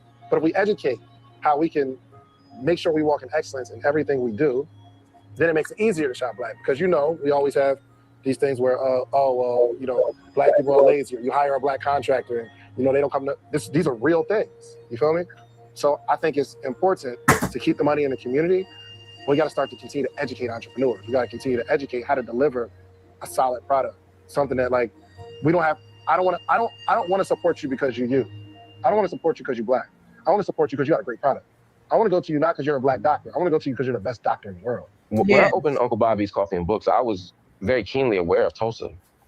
And I wanted to follow some of those principles. I wanted to say, what does the community need? What can I build in my community that, of course, will be sustainable economically, but serves their needs? I could have built this store in a fancy neighborhood like Chestnut Hill. I could have gone downtown where I had more foot traffic. But I decided that black people deserve beauty. That black people deserve to have their needs met, and at a high level. And the community rewarded me by coming every day and buying stuff, coming every day and supporting us. And every day we have that relationship where we meet their needs, we serve their needs, we read to their children, right? We have speakers come who talk to their interests, and they come and they support us. And that model is built on Tulsa. But again, the goal isn't just to have one of me. My goal is to create space and hold space so there can be 2 of me, and then 4 of me, and then 10 of me. And some will be bookstores, and some will be dry cleaners, and some will be restaurants, and some will be public health clinics. But if we do that, then we have Tulsa, but we got to start somewhere. And my goal was just to be part of that start. The financial stability that's needed for Black business owners is really tied to one another. We need to support one another. We need to be willing to spend our dollars in the Black community with Black-owned businesses. Now it's a unique time in this country where I feel like Black-owned businesses are more supportive of one another than ever before. And that needs to continue, because when we lean into one another and support one another, there's nothing we can't do. Black Wall Street is a perfect example of that. Because they supported one another, they were the most successful area, not just in Tulsa, not even just in Oklahoma, but across the country. How do you right that wrong? I mean, that's a chapter in history in which there has to be, how do you address that? You know, so there's arguments for whether or not reparations, you know, should take place. I mean, how do you restore that? How do you quantify it? I'm not saying that that is the next step after it. It's just that is a loss that was insured, that wasn't indemnified. How do you indemnify that now, almost 100 years later? Probably impossible to do. Well, I'm encouraged by young folks, African Americans, who are pursuing entrepreneurship. Unfortunately, in order to grow a business, you need capital. And so I think the next step for African Americans will be, how do you form capital in a way? And there are some promising ventures. There are, in New York, there's Harlem Capital has been formed, right? And so they are out trying to cobble together dollars in order to provide venture capital for entrepreneurs.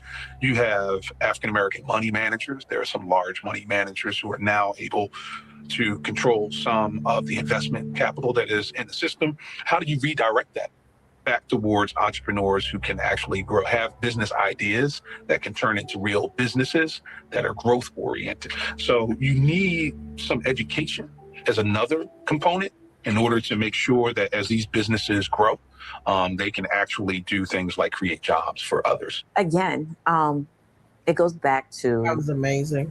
Intention. And it all has to be intentional. We have to want it. We have to fight for it. It is not going to be something that just accidentally happens. It's not going to be,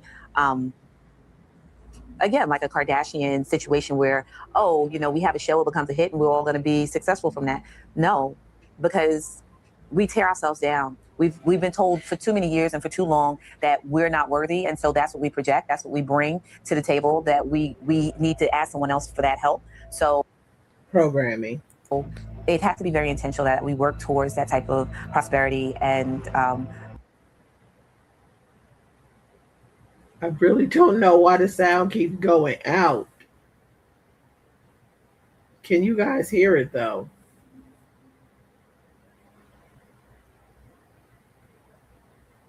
It didn't do this when I ran it. Just grow. Do it since I was 12.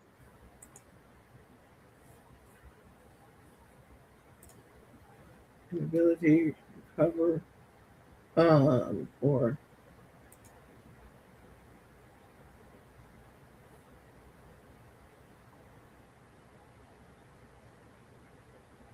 I don't know what happened. My name is Terry Corbett. I grew up in St. Petersburg, Florida. I got into tailoring when I was 12 years old. That's my, as my financial guys say, that's my core competence. But in the hood, what I do. So. But you know, even stuff like that goes way back in history, and they say like a lot of last names in the African American community, the last names were based off like professions. So, for example, if he comes from a lineage of tailors, then their family last name could possibly be Taylor, like stuff like that.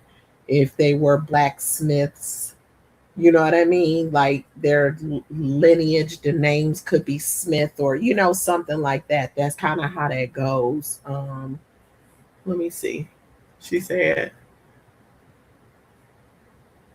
once they or help us, the elite tear them down, just like they built them up. For example, Prince, Michael Jackson, etc. They are good for that. That is really the truth. Or they take them up out of here. Jan Hurt speaking to Classy Lady.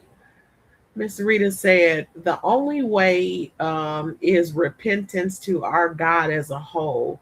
Pharaoh, let my people go. The second Exodus, the 400 years are up. A calamity after calamity. Right, Miss Rita.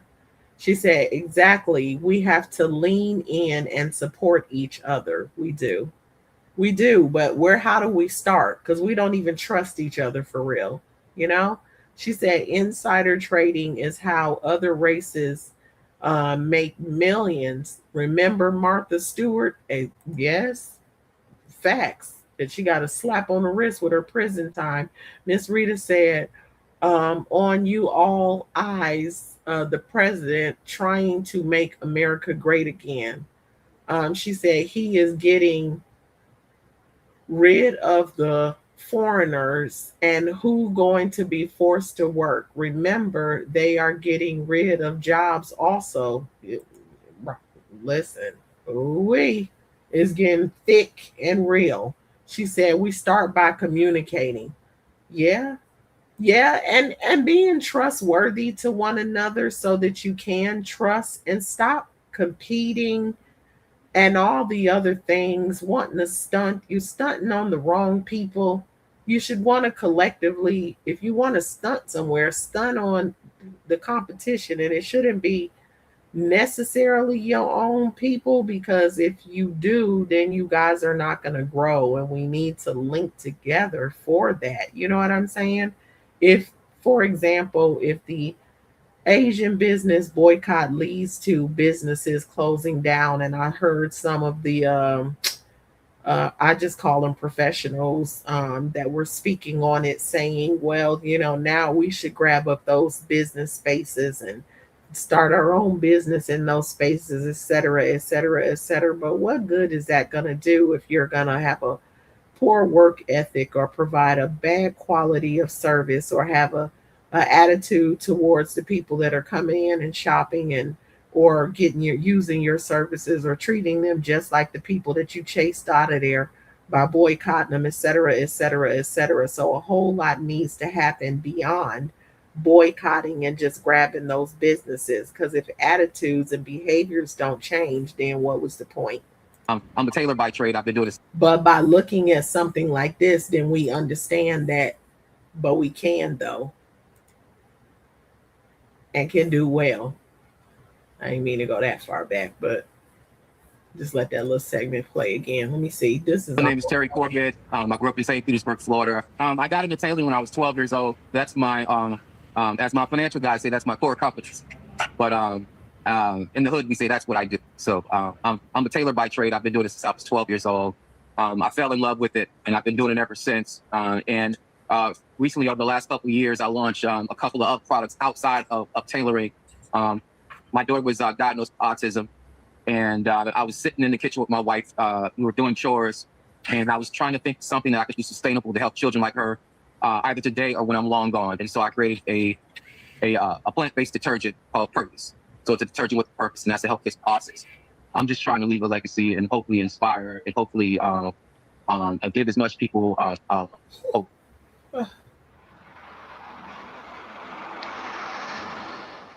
My business here, LA Line, in between 15th and Broad on Snyder.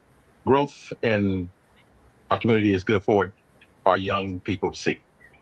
Me, regular person, walking up and down the street, they see me, they know me, they see me in a business, they see how I conduct myself. Now they know that looking on that corner, I don't have to do that corner.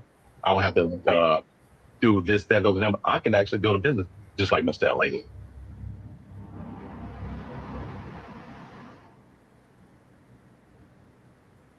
My name is Darren Meadows. I'm junior, born and raised in Philadelphia, and I reside in Philadelphia. 30 years old, and I'm the CEO of my own film production company called Envision Productions. And I'm also the partner and director of entertainment to the field. Anything that you can possibly think of was there. And when you look at it today, and you're like, and you actually do your research and learn it, it's like, damn, they had that? It's kind of like an anomaly. You don't even think that it's possible to do that now. And that's what the Field app is actually here to do, to show that we can recreate that, to show that it's actually dope. It's something that's not far-fetched. We just gotta open our minds and really come together. Sad, right? You traveling, you and your friends traveling, y'all wanna go grab something to eat. We don't highlight food. Click on the food app. If you're looking for a restaurant, you're looking for a grocery store, whatever it is that you're looking for, we have a tab for it. Well, the Field app is basically me giving back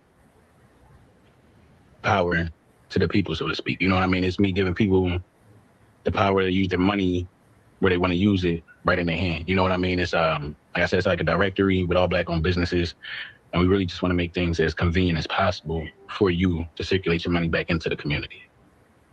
If you want to start a business, think about a cause. Think about what you do so well, because that's your gift. I would start with network. When you're an entrepreneur, you're doing what you're passionate about. The last thing you may be thinking about is selling those services or products to others because you believe your passion will take you there to success.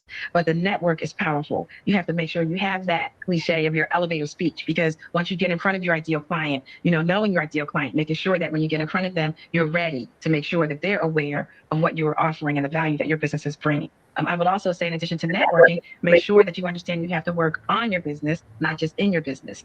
I was just at an event, doctors, very passionate about what they do, looking at functional medicine. Insurance companies don't pay for it. So the last thing a doctor is thinking about doing is selling service. But unfortunately, that's what it comes down to as an entrepreneur. You have to get yourself out there, and people have to know the value that you bring. It doesn't take away from what you have, but you have to be able to do it. And a lot of times we're so passionate about what we do, we don't think about the sales skills that need to go along with that. Probably that life cycle of a good idea with excitement, evolution, engagement, resistance, and decision.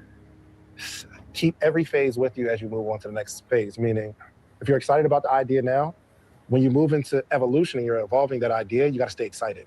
Don't lose the excitement, because it's easy to lose the excitement because this is the work of putting it all together. It's still exciting, but it's not as exciting of when I had this idea. Because in the evolution, you're looking at roadblocks. You're looking at all the things that can stop you. Then you move on to engagement.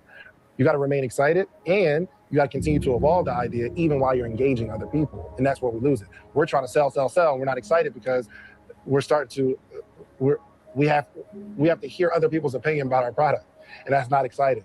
But as we're engaging people, if we stay excited and we're still evolving, we'll ask someone when we move to that resistance phase, why are you resisting? Why are you not buying my product? And you take that information, you continue to evolve it, and you stay excited because, wow, okay, I'm evolving now, I'm still engaging. And when that resistance comes, I use it as data to continue to evolve. That's why I'm still excited and I'm still engaging. And then we make a decision to scale. We continue to move forward. Stop trying to get excited about every little thing that moves, because the worst thing that can happen to an entrepreneur is mild success. Because as we get mildly successful, we start building something, we might get to $4,000, $5,000 a month. We're like, oh, you know what? I'm doing this now, and I'm gonna start doing real estate too, because I killed it over here and you didn't kill it. You need to stay in that lane. Stop getting excited about everything that moves and stay focused on what you're building right now. A good idea is still a good idea 3 weeks from now. Do your homework on your business idea. And the last thing I would say is that you never lose in business. Either you win or you learn. So don't look at any mistake as a failure. Look at it as an expensive lesson and keep it moving. They spend the first 5 years of your journey acquiring assets. An asset is something that makes money. A liability is something that takes money. So knowing the difference. If you have assets, things that produce income monthly without you having to trade your labor, then it makes it easier for you to grow an empire. Perfect example. If I buy a 4-unit property and I'm renting out each one of those units for $1,000 and my mortgage on that property is $2,000, that means I'm cash flowing, making $2,000 a month. That's $24,000 a year. So now let's say I want to be a barber or a tailor or a digital marketer. I now have $24,000 a year that I can invest into growing that company. So I don't have to go and trade my labor for that 24 grand. So now it's a lot easier on my body and my mental, because I know that if something goes wrong and I make a mistake, as I will on my business journey, and I lose this 24,000, guess what? It's coming back. It's replenishing itself. So you want to build your empire and build what you're doing off of acquiring assets. Assets that, number one, can give you tax advantages, that provide cash flow every month. You can pass them down, hard, physical, tangible assets. And so that is what I would say I would have people focus on. That to me is the most important. The most successful businesses that I've ever seen started with a person being hungry. You got to be hungry for this, because no one ever makes it from success. Success very rarely comes from success. Success usually comes from failure. So you're going to fail in the beginning, and that's okay, because from your failures, you will learn how to be successful. Invest your money. Invest your money in the things that you believe in, the things that are innate to you. If you're just saying, I'm going to invest in things because they're popular, I don't think that works. You have to believe in something. You have to have a dog in that fight for it to actually matter to you, for you to see things grow. From a business standpoint, get you a good CPA who understand tax law, because you are in business so that you can be able to have the tax code, have the tax laws work in your favor. Because if you make it and you can't keep it, did you really make it? So first and foremost is to get you a good, not just CPA, a CPA who understands tax law. The second thing is every dollar that you make, save half of it. Because when you have cash, opportunities will find you. The third thing I would tell them to do is get as early as young as you are to set yourself up with a cash value life insurance specially designed so you can have control of your money and compound interest for life.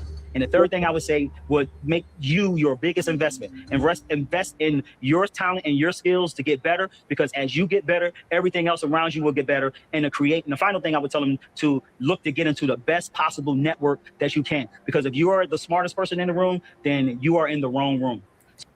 So those would be the 5 things that I would encourage any aspiring business owner and any aspiring entrepreneur to do. And also, I will add to it, like when he said that, but also investing in yourself.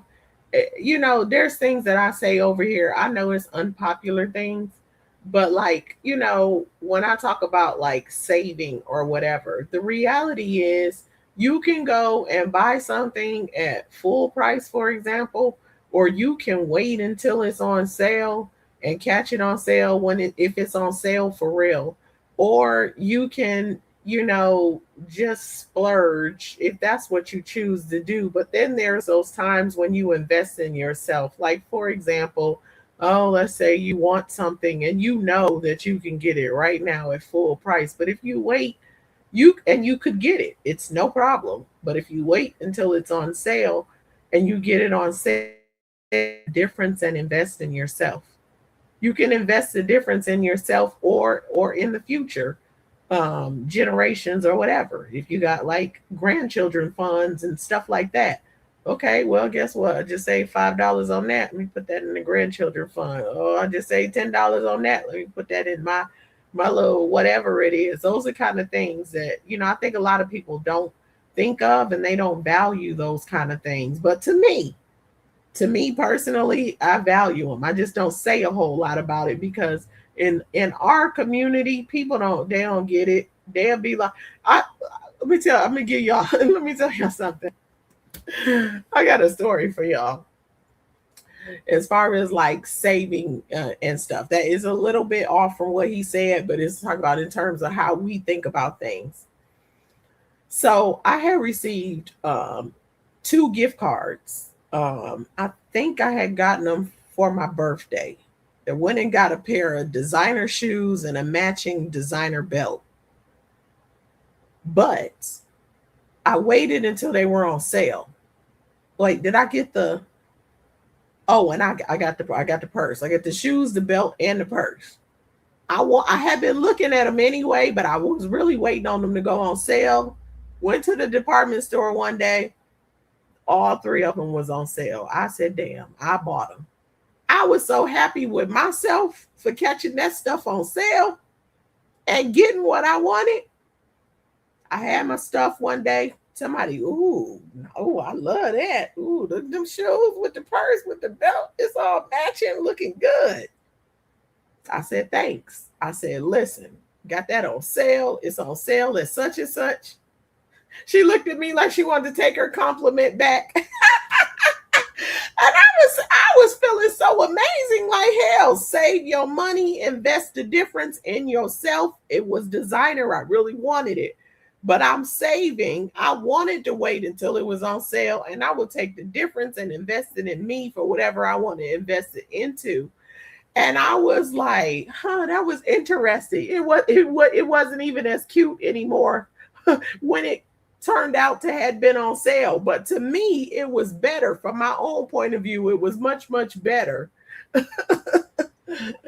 at that sales price than that regular price, because I probably wouldn't have even and bought it, although I was using gift cards. So technically, you get what I'm saying. But the point is, if we look at stuff like that, if you going out and buying all these brands and cashing them out, but what do you get as a result of it? I'm not going to say don't go buy them. I've had my moments where I got my stuff. I have whatever it is I have. But the point is, like, it's got to be something that you also invest in yourself or in your future generations, because if we don't change those kind of things, then nothing changes. That's all I'm saying.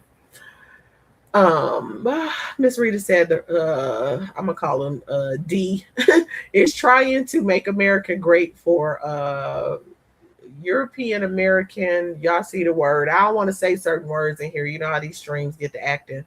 By getting rid of jobs, foreigners, food prices are skyrocketing, poisoning our food, soaps, clothing with chemicals that cause the big C. Yeah, it's definitely not going the way that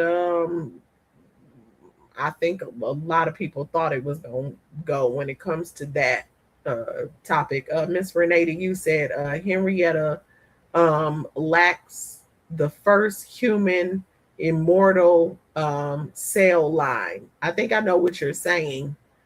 And what was the other lady name from last week? Oh wait, it held another comment. What is it doing? It said, oh,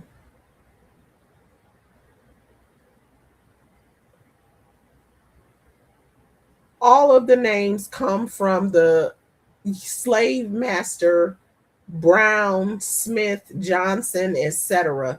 They do, but they also said that it's also related. Some of them come from that, and some of them come from, like, especially once slavery was over and families changed their last names. They just picked last names based off of whatever profession they had. I don't know why it held that comment. Y'all, I done woke up some, but I think I done overused my arm. I took my brace off too because my arm's starting to hurt, but the film is almost over and we're going to be wrapping this up soon too, so we'll be good. She said, keep your credit scores high, 700 to 800. Yes. Easier said than done for some, but it's doable though, and it's very important to do too, because those business loans, and we got to start somewhere. Who's the big leader that gathers the people and gets us to do that? There's one out there. I hope and I pray I live to see it happen again. My amazing moderator is in the building, Vegas. Thank you so much. Thank you for that. And welcome in. Y'all, please make sure that y'all hit that like button and subscribe and share. Miss Rita said, all our names are from our slave master. Well, that's part of it. That's part of it.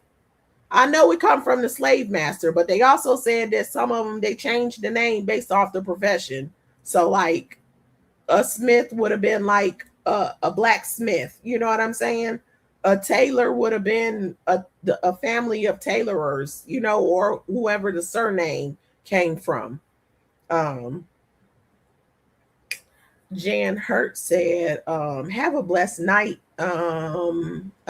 Kiss and everyone. Catch you later. Catch you later, Jan. Thank you so much for coming in. Sleep well. Have a really good night. Y'all, I'm going to get through this and I'm going to wrap this up because my arm's starting to hurt a little bit. I'm doing this without my brace on and I probably should put it on. I think I'm using a mouse tonight. And I have not mastered the art of the mouse with my left hand. When I'm on my iPad or my phone on here, I'm getting pretty good at one finger in it with my left hand, but I'm not so good at doing it with the mouse. And so basically, I didn't want to misclick or whatever, but my arm is like, yo, son, you feel me? She said, I'm listening. Okay. Yeah, we're going to be wrapping up soon, too. So thank you. Miss Rita said, good night, all. Good night, Miss Rita. Thanks for coming in. She said, this was good. She said, I'm liking the topics. Oh, that's great. I'm glad you're enjoying it. And if y'all have anything y'all want to add, just let me know. Because I'm just going to keep it rolling every Tuesday. But we're going to get through the rest of this. And then we're going to go on and we are going to wrap. You feel me? We're gonna go. They start scared. And wrap it up. Yeah, because listen, me and this here arm, jeez. I wasn't trying to go that far back, but it ain't. I think I did too much. And I could have tried with my left hand with the mouse, but I didn't want to click the wrong thing. I got my brace off. All of this. I don't know. I was about to put it on. I'm not going to put it on. But when I get off of here, I'm going to give my right arm a rest. Inspiring entrepreneur to do? I say start scared. I remember when I very first started NextGen. I had a couple dollars to my name and the skill set, the knowledge, the abilities, but was afraid. Was so afraid, in fact, that I bought equipment and kept the boxes for it just in case this didn't work out. But I did it. And I ultimately didn't let fear stop me from starting. So I think that's one of the challenges that many business owners are delaying their pursuits of the next great thing because they're scared, start scared. And I don't know a business owner alive who had complete confidence in what they were doing the day they started. So knowing that everybody starts with a little bit of fear and it's okay. And we start anyway. And they say all the time, if your dreams don't scare you, they're not big enough. We need to know about this period of time coming through the history of Jim Crow, because there are some signs that we're kind of living in a period of time that's similar to it. Not the same, but it's similar to it. So we have circumstances that are being created that we can actually take and do something like Greenwood, right? So I think what I'm starting to hear is there's a lot more emphasis on the idea of attending HBCUs, for instance. There's a lot more emphasis. Thank you so much, Vegas. I appreciate that. I just need to rest my right arm. I know I'm not supposed to be using it like this, and I'm supposed to have my brace on. I am, again, not following directions. And when I go to physical therapy tomorrow, guess what? I am not going to tell them what I was just doing, or she is absolutely going to lecture me. So that's on me. Thank you so much, though. She says, sending you much love, positive vibes, and prayers. Take care. I appreciate that. Thank you. Emphasis on the idea of being entrepreneurs. A number of African Americans have gone back to southern cities and they have relocated back in the South and they're creating their own businesses there. And so again, if that is successful in creating strong businesses that can create jobs for others, then I think we're back on the path that we can say, here's the 21st version of Greenwood. Would it be all in one community, or would our community be comprised of African Americans that are distributed across the United States? The picture looks grim right now. We are dying more at birth. We're not living as long. We're working harder for less money. We're getting locked up. We're getting longer sentences. We're getting executed more. All the measures of social prosperity have us at the bottom. All the indices of social misery have us at the top. there's plenty of reason to think we're going to stay like this, that our neighborhoods are going to continue to be controlled by outsiders, that we're going to continue to be exploited workers, that we could never build Tulsa again. But I'm a prisoner of hope. Despite the odds, I believe that Black folk can do any and everything. The odds were against us surviving those slave ships. The odds were against us surviving the lash. The odds were against us ending slavery. The odds were against us winning elections. The odds were against us surviving in a world committed to destroying us. And we have beaten the odds every single time. So I have no doubt that if we muster the will, that if we organize our community, and if we struggle like we always have, that we'll replicate Tulsa, that we'll build on Tulsa, that we'll be better than Tulsa, and that we'll finally be as free as we deserve. Yes. 600 businesses, 21 churches, 21 restaurants, 30 grocery stores, 2 movie theaters, 6 private airports, plus a hospital, a bank, a post office, schools, libraries, law offices, and even a bus system. You see that? It could be done again. 1921's Black Wall Street may have been destroyed, but the spirit is still alive. Y'all, this the kind of stuff get me in my feelings. So, woo, woo. Struggle, starvation, and hunger if I have to. If I have to. If I have to. Mm-hmm. If I have to. I pray for change every day. I thank God I'm alive. You see? I deal with pain from these scars and these wounds that I have. Ooh. I scream for help, but it's like no one out there can help me. I have no money, no shelter, and still don't complain. Ooh. It's usually the ones that you least expect and try to pluck your wings. Don't ever let no one come between you and your destiny. I'll find my way through these trails and this mountain alone. Oh. Wow. Look at I'll that. deal with struggle, starvation, and hunger if I have That's to. amazing. If I have to. If I have to. If I have to.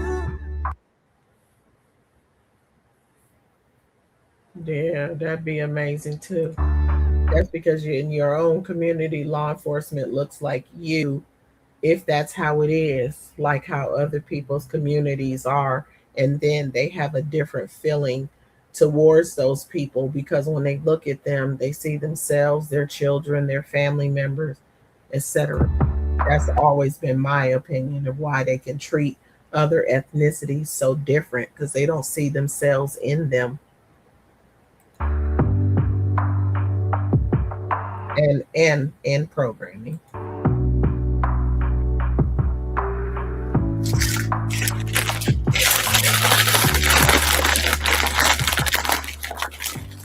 Oh, goodness gracious.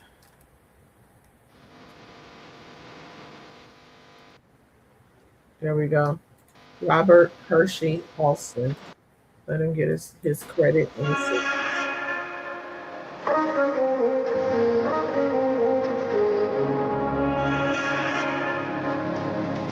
So there we go. And if anybody wants to watch it or go back and watch it, you see there it is. The documentary is what we were looking at. This was for educational purposes.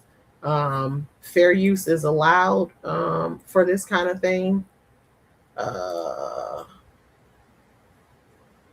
Fair use is allowed for this, for educational purposes. And that is what this was for, just to kind of take a look at the history and kind of connect it to some current things that are going on.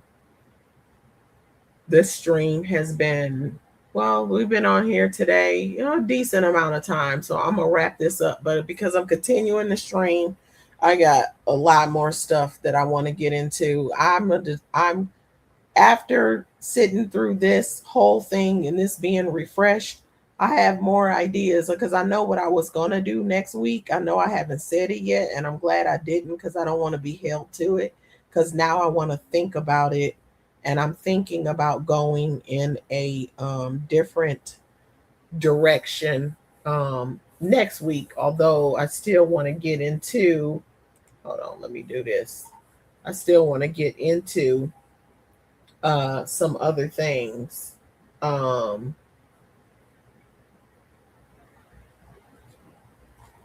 Each week. And also, if you guys have any ideas, you guys just drop them in and let me know. And, you know, we'll just continue to kind of look at some of these historical things and connect the old to the new.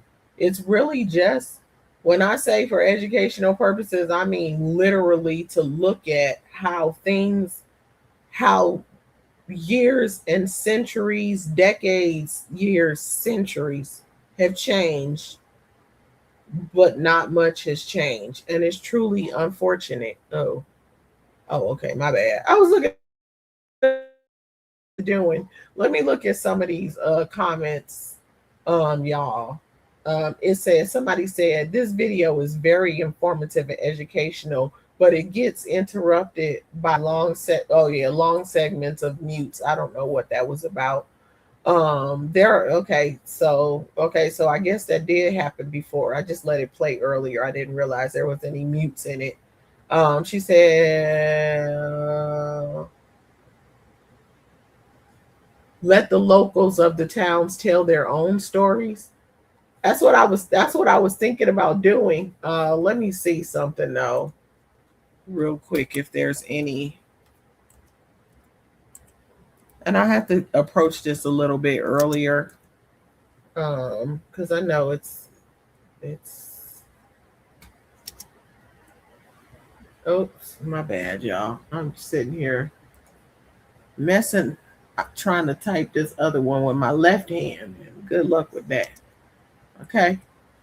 Oh, let me see. How long is this? Oh, that's a long one. I'm gonna click on this, and we're gonna look at a little bit. Take this a little bit longer, because this is the bullets were just survivors tell their stories. I'm not gonna watch this whole thing, but let's just look at a couple of the survivors tell their stories. I think it would be good to put it right in this stream. Y'all know this is sped up just a little bit, so if it's raining down over us, if it's too much, let me know. I don't know why that's not doing what I need. For some reason it is giving me hell. Hold on. I'm trying to take it back, but it's not letting me do it. There we go. Okay. The bullets were just raining down over us. The airplane was up, just raining down the bullets. You'll never forget that, Rob. That's something to be always in your remembrance. You can see telephone poles falling in fire, and that's when my little sister said, "Ken, is the world on fire?" I said, "I don't know, but we in lots of trouble here." When the planes would fly over, we would see them dropping something to the rooftops of the different houses and setting them on fire. Bombed homes on their own land. Is that mind-blowing or what? Bombed homes on your own land. For why? Because you accused an African-American young man of tripping and touching a lady in a European-American descent lady in an elevator, that she accused him of that. But when she started screaming, probably because he had the nerve to get on, I'm saying the nerve because, you know, the entitlement of it all, to get on the elevator with her. And when the doors opened, he took off running out of fear and probably trying to save his own life. all of this came from that? No, it's jealousy and envy and entitlement, and you will not do better than us by any means necessary. That's why I always say when people say certain things or like pick yourself up by your bootstraps and all that other kind of stuff, don't tell me about how you won a race when you cheated to get ahead. Like, ain't no way. Of course you won. Damn. Every time they did anything to get ahead, you got rid of it. But you kept on going forward and up and all the things benefiting. Get out of here. There was an old man by the name of Melton Cook. He came to us one night. He said, "Oh man, Keenan, better get your family out of here. They're killing niggas uptown. Hurry up and get them out." 4 men coming toward our house, and all of them had torches. They set our house on fire. We went up there. 4 children, 5 kids, baby boy, and my sister and another 3 brothers. It was just the sound of this bricks, stones, buildings blown up. Just the war torn. People were killed, and you go in and see the people mangled. And then some people you never heard of anymore. You don't know where they were killed. White guy, "When the hell are you going?" And my grandpa said, "We're going out of town." And he said, "Not this day, you're not going out of town." Bam! You saw your grandfather get shot? I saw him get shot. Bam! Exactly, Miss Renee. The people you just heard were some of the last surviving witnesses of the 1921 Tulsa Race Massacre, the destruction of Black Wall Street. For nearly 80 years, their stories went untold, not because they had forgotten, but because nobody in any official capacity had ever asked. In 1997, the Oklahoma State Legislature created the Oklahoma Commission to study the Tulsa Race Riot of 1921. Its mission was to investigate what actually happened, and more importantly, to find the people who had lived through it and get. That's why, that's why I don't personally understand the protesting and stuff like that, because their accounts on record before those accounts were gone forever. The commission appointed a Tulsa educator named Eddie Faye Gates to lead that effort. Gates identified 290s and past 100 years old. She traveled across the country to find them, to California, to Illinois, some as far as Paris, France. Most of them had never spoken publicly about that night, some who had never even told their own children. She personally interviewed 136 of them, recorded on camera, preserved. By the time she finished, 103 of the 200 survivors she had found were already dead. The interviews that remain are some of the most important historical documents this country has produced, not just for what they tell us about 1921, but for what it means to carry a truth that the world refused to acknowledge for 80 years. What you're about to hear are 8 of those recorded testimonies, in the survivors' own words. Okay, we're ready to start. Okay, I'm ready. Kevin, you. If you are in here and you haven't hit that like button, can you hit that thumbs up for me, please? Go ahead. I'm Eddie Faye Gates, Chair of the Survivors Committee of the Oklahoma Legislative Commission to study the Tulsa Race Riot of 1921. The task of the commission was that we do certain things. Among the tasks assigned, we were to identify persons who were residents of this area. We were to get a more accurate death account, the actual deaths during the riot. We were to identify survivors of the riot and record their testimonies. We were to get a more accurate account of the property losses, insurance records, census records, where people lived, how their property was lost, what happened. We were to locate documents, missing documents, and preserve those documents, physical objects, and so forth. I am chair of the Survivors Committee, and that's what we're meeting here today, all day, April 16, 1999, at the Greenwood Cultural Center in the historic Greenwood District, where 35 blocks of prosperous Black neighborhood was wiped out during this riot. An area so prosperous it was known as the Black Wall Street. So we're going to interview first Mrs. Essie Lee Johnson Beck, age 85. And Mrs. Beck, I want you to just talk to Kevin, talk to me, just tell us what it was like to live in Tulsa, Oklahoma in 1921, when an elevated incident, a seemingly insignificant incident, could lead to a riot that eventually would claim over 300 deaths. Our commission can do that. Right now, we can document at least 300 deaths.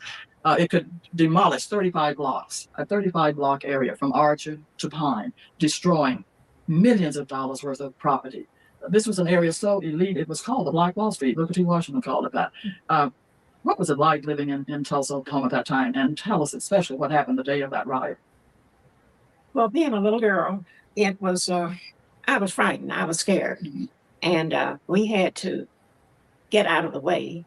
And there were airplanes flying in the sky that seemed to have been dropping something down to the houses and setting them on fire. And of course, we had to run to try to stay out of their way. And because we didn't want to get burned. And so we just kept running. And we were trying to get to an area where the Golden Gate Park was and go out there and hide. And we finally made it out there. My mother and about 2 or 3 of my sisters and brothers were ducking and dodging and running to get to the Golden Gate Park. That's what the park was called at that time. And we finally made it out there. And when the planes would fly over, we would see them dropping something to the rooftops of the different houses and setting them on fire. And of course, we were crying and running and doing things like that. And we finally got out of their way and found somewhere to hide. We didn't get out of our house until early the next morning. And they would tell us to stay away from the windows because they were shooting in the windows and things like that. And we would run and try to survive.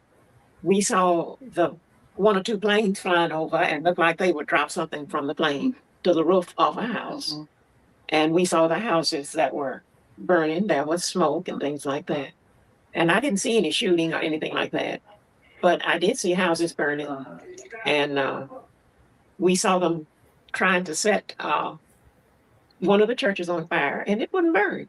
I don't remember what church it was. Oh, amen. But we survived and seemed like we spent our first night in a schoolroom, one of the schools.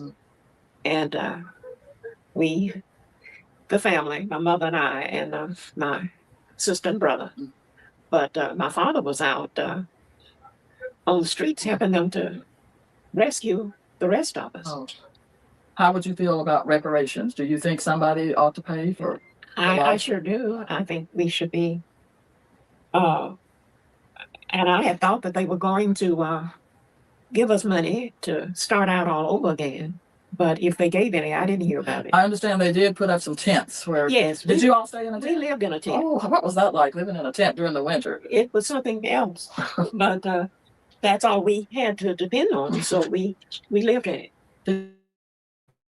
That is set up. You're not going to be on this dirt. Well, we had dirt. We lived on the ground. Okay. And the tent was above, you know. And we made it. We made it. They made it. Let me see. Tell us what it was like.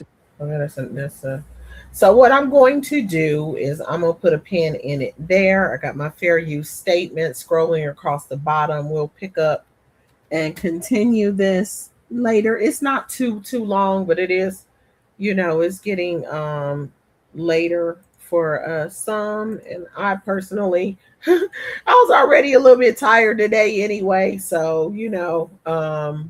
I'm going to go ahead on and wrap this up, come back fresh and new. Next week, we'll pick up on, listening to and discussing some of the survivor stories. And then I have some new ideas, so I don't know if I'm going to do exactly what I was originally planning to do next week. So I don't want to say it right now, but I know we're going to start off by picking up with the survivor stories.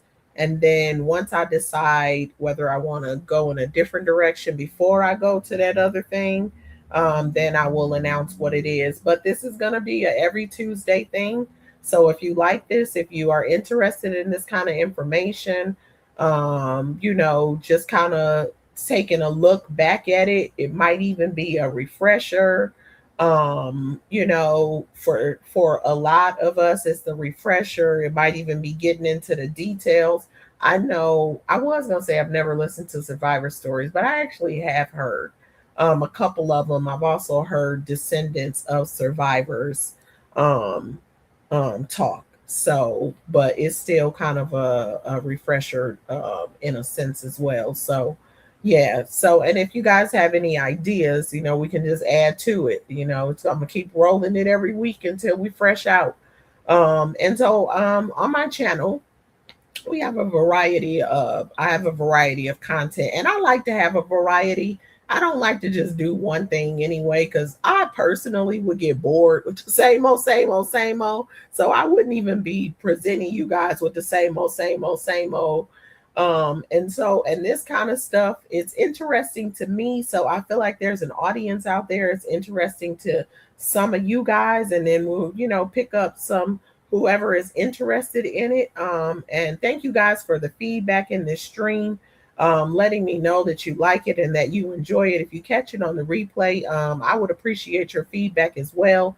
And so, yeah, guys, thank y'all so much for hitting that like button. If you like this type of content, something that's a little bit more serious. And then, I got a variety of content. Let me see. Caitlin has said, are we doing the after party tomorrow? Yes. So tomorrow, y'all, is Way Back Wednesday, Making the Band edition. So we got the choir well, excuse me, Caitlin, the yawning is starting. The yawning is starting.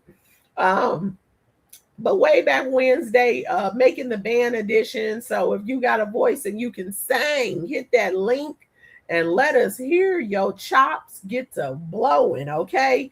And the hostess with the mostest, that is me. I got some pipes on me, you hear? And you do not want to miss hearing me blow, because I promise y'all, I got some songs up in me, okay? That I do. And so between the choir blowing, our fabulous choir director, she definitely got some chops. Listen, and when I say I got chops, I'm being sarcastic, because I have a very unique voice, but if you listen to it, you will get to love it. But our choir director, she could blow for real. And then we got members of the choir, they be singing, okay? And then we have anybody that hits the link and show us what you got. Every week, one person will make the band. So you, if you're in the comment section, you vote and, drop those brooms. If you don't like the person's singing, we can go ahead and end it, and then, otherwise you let us know that you like it, etc., etc. I'll explain it more tomorrow. So I should have the time set, but Gamma's World does Way Back Wednesday. It's Gamma's World. And I basically follow her. So I have an estimate of the time, but if it goes a little bit longer, what really happens is it's the after party of It's Gamma's World Way Back Wednesday. So we gonna go over to It's Gamma's World, do her Way Back Wednesday, and then if you want to come over to mine and hit that link and blow and have a good time, then we'll do that. And it's some throwback music. It's way back. So if you want to hit that link and sing, have you either a throwback song ready, like way back, a Christian song, whatever you choose to sing, and then be prepared to hit that link and get your sang on, and then everybody will vote whether or not you make the band. So that's Way Back Wednesday. Thursday is kind of, it's freestyle. If I do something Thursday, I probably will freestyle it, but I don't have anything planned. And then there is game night, and I don't have a set day for game night. It's either Friday or Saturday. It just really depends on how the week flows. But there's a game night where so far game night has been named that tune. So come on over. Just look for it. I'll set the notification for whenever it's going to be. Like I said, each week it kind of varies. But for game night, and then on Sunday, my series Surviving BYB will continue. It's going to be episode 7. So everybody that is on this list are compiled of people that have had some sort of issue back and forth carrying on with BYB. Some people have already hit the link and told their story. If you want to hit that link, we'll greatly appreciate you telling us your story of your experience of BYB. It's not literally a survival story. It's not that serious. It's just a title of the series. But just hit the link, tell us your situation, and then we go on with that. That's Sunday. And then let me see. I'm thinking, oh yeah, Monday. So Monday is kind of freestyle. I don't really have anything set for Monday, but y'all know I do reactions in the Latrice Allen sector, the goings on within the sector. I do reactions in the ASI, that's Atlanta Street Interview sector, and my ASI reactions are just kind of whenever. I don't have like a schedule for that. For the most part, it's whenever. I'm gonna continue to do my reactions the way I do them, but I also have some additional plans for how I'm gonna be doing my ASI reactions and some of my other reactions as well. So those changes are coming. I just don't want to say it all the way out until I fine tune a couple of things. But I do those. I also do comedy shorts. So if you want a good laugh, check out my shorts feed. And if you enjoy it, can you give me some feedback on it? I got some new stuff that I'm gonna go ahead and roll out because I need to put some new stuff out there. But you know, there's fictional characters that will put you in the mind of some individuals that will remind you, it will put you in the mind of individuals that you might think of when you think about people that have been featured on oh, hold on one second. That people that have been featured on either the ASI channel or goings on in the LA sector. So that's what that is on my shorts feed. So y'all go and check those out if you haven't. Again, if you have not hit that like button, I ask if you guys will hit that thumbs up for a like. Thank you so much. And if you haven't subscribed to my channel, please consider subscribing to my channel so you do not miss any of the content that I just named and anything else that can get introduced, because I also do trending hot topics. So yesterday we were kind of talking about Nolan Wells, and that will also be a continuing conversation. I'm not going to say that's going to be every Monday necessarily, but that's a continuing conversation, trending hot topics. So different ones that are going on. But yeah, guys, so go ahead and hit that subscribe so you don't miss any of the content as it rolls out. Thank y'all so much for being here. Thank y'all for tuning in on this. I know that it is, I know that it's a little bit of a change from the groups that I be dwelling in. But like I say, my channel brings a variety of content. So if you like a variety of content, come on over here, because I'm going to do a little this and I'm going to do a little that. On my morning chit chat, I do most mornings talk about anything. This morning we're talking about donating, selling products, closet cleaning, stuff like that. So that's just gonna be conversation of whatever. And Car Chronicles, I haven't done one of those in a minute, but that's also freestyle conversation. So it's literally a variety of content going on. So come on, subscribe and join in on the conversation. She said, it's okay. Just don't start snoring. Because I'm sitting up. You feel me? Because a couple of times I got the yawn, and I promise you, I had the sofa recline, baby. Ooh-wee. And I came in the door tired. You hear me? Woo-wee. Man, listen, y'all. Ooh. I was listening to It's Grandma's World earlier. The conversation was so interesting. Y'all go and check it out. She does I don't want to label it, but it's like a scene on your feed, I think is the name of it. And it was so interesting. But when I tell you I had one eyeball open, I had one eyeball open. You hear me? Vegas said, I love how you have different things today. It keeps things entertaining and fun. Thank you so much, Vegas. She said the music night was so much fun. She said, thank you for the good vibes and great entertainment. Thank you so much. Shout out to my moderator, Vegas. Thank you. Thank you. I really appreciate you. She said, yes, Vegas. I love it too.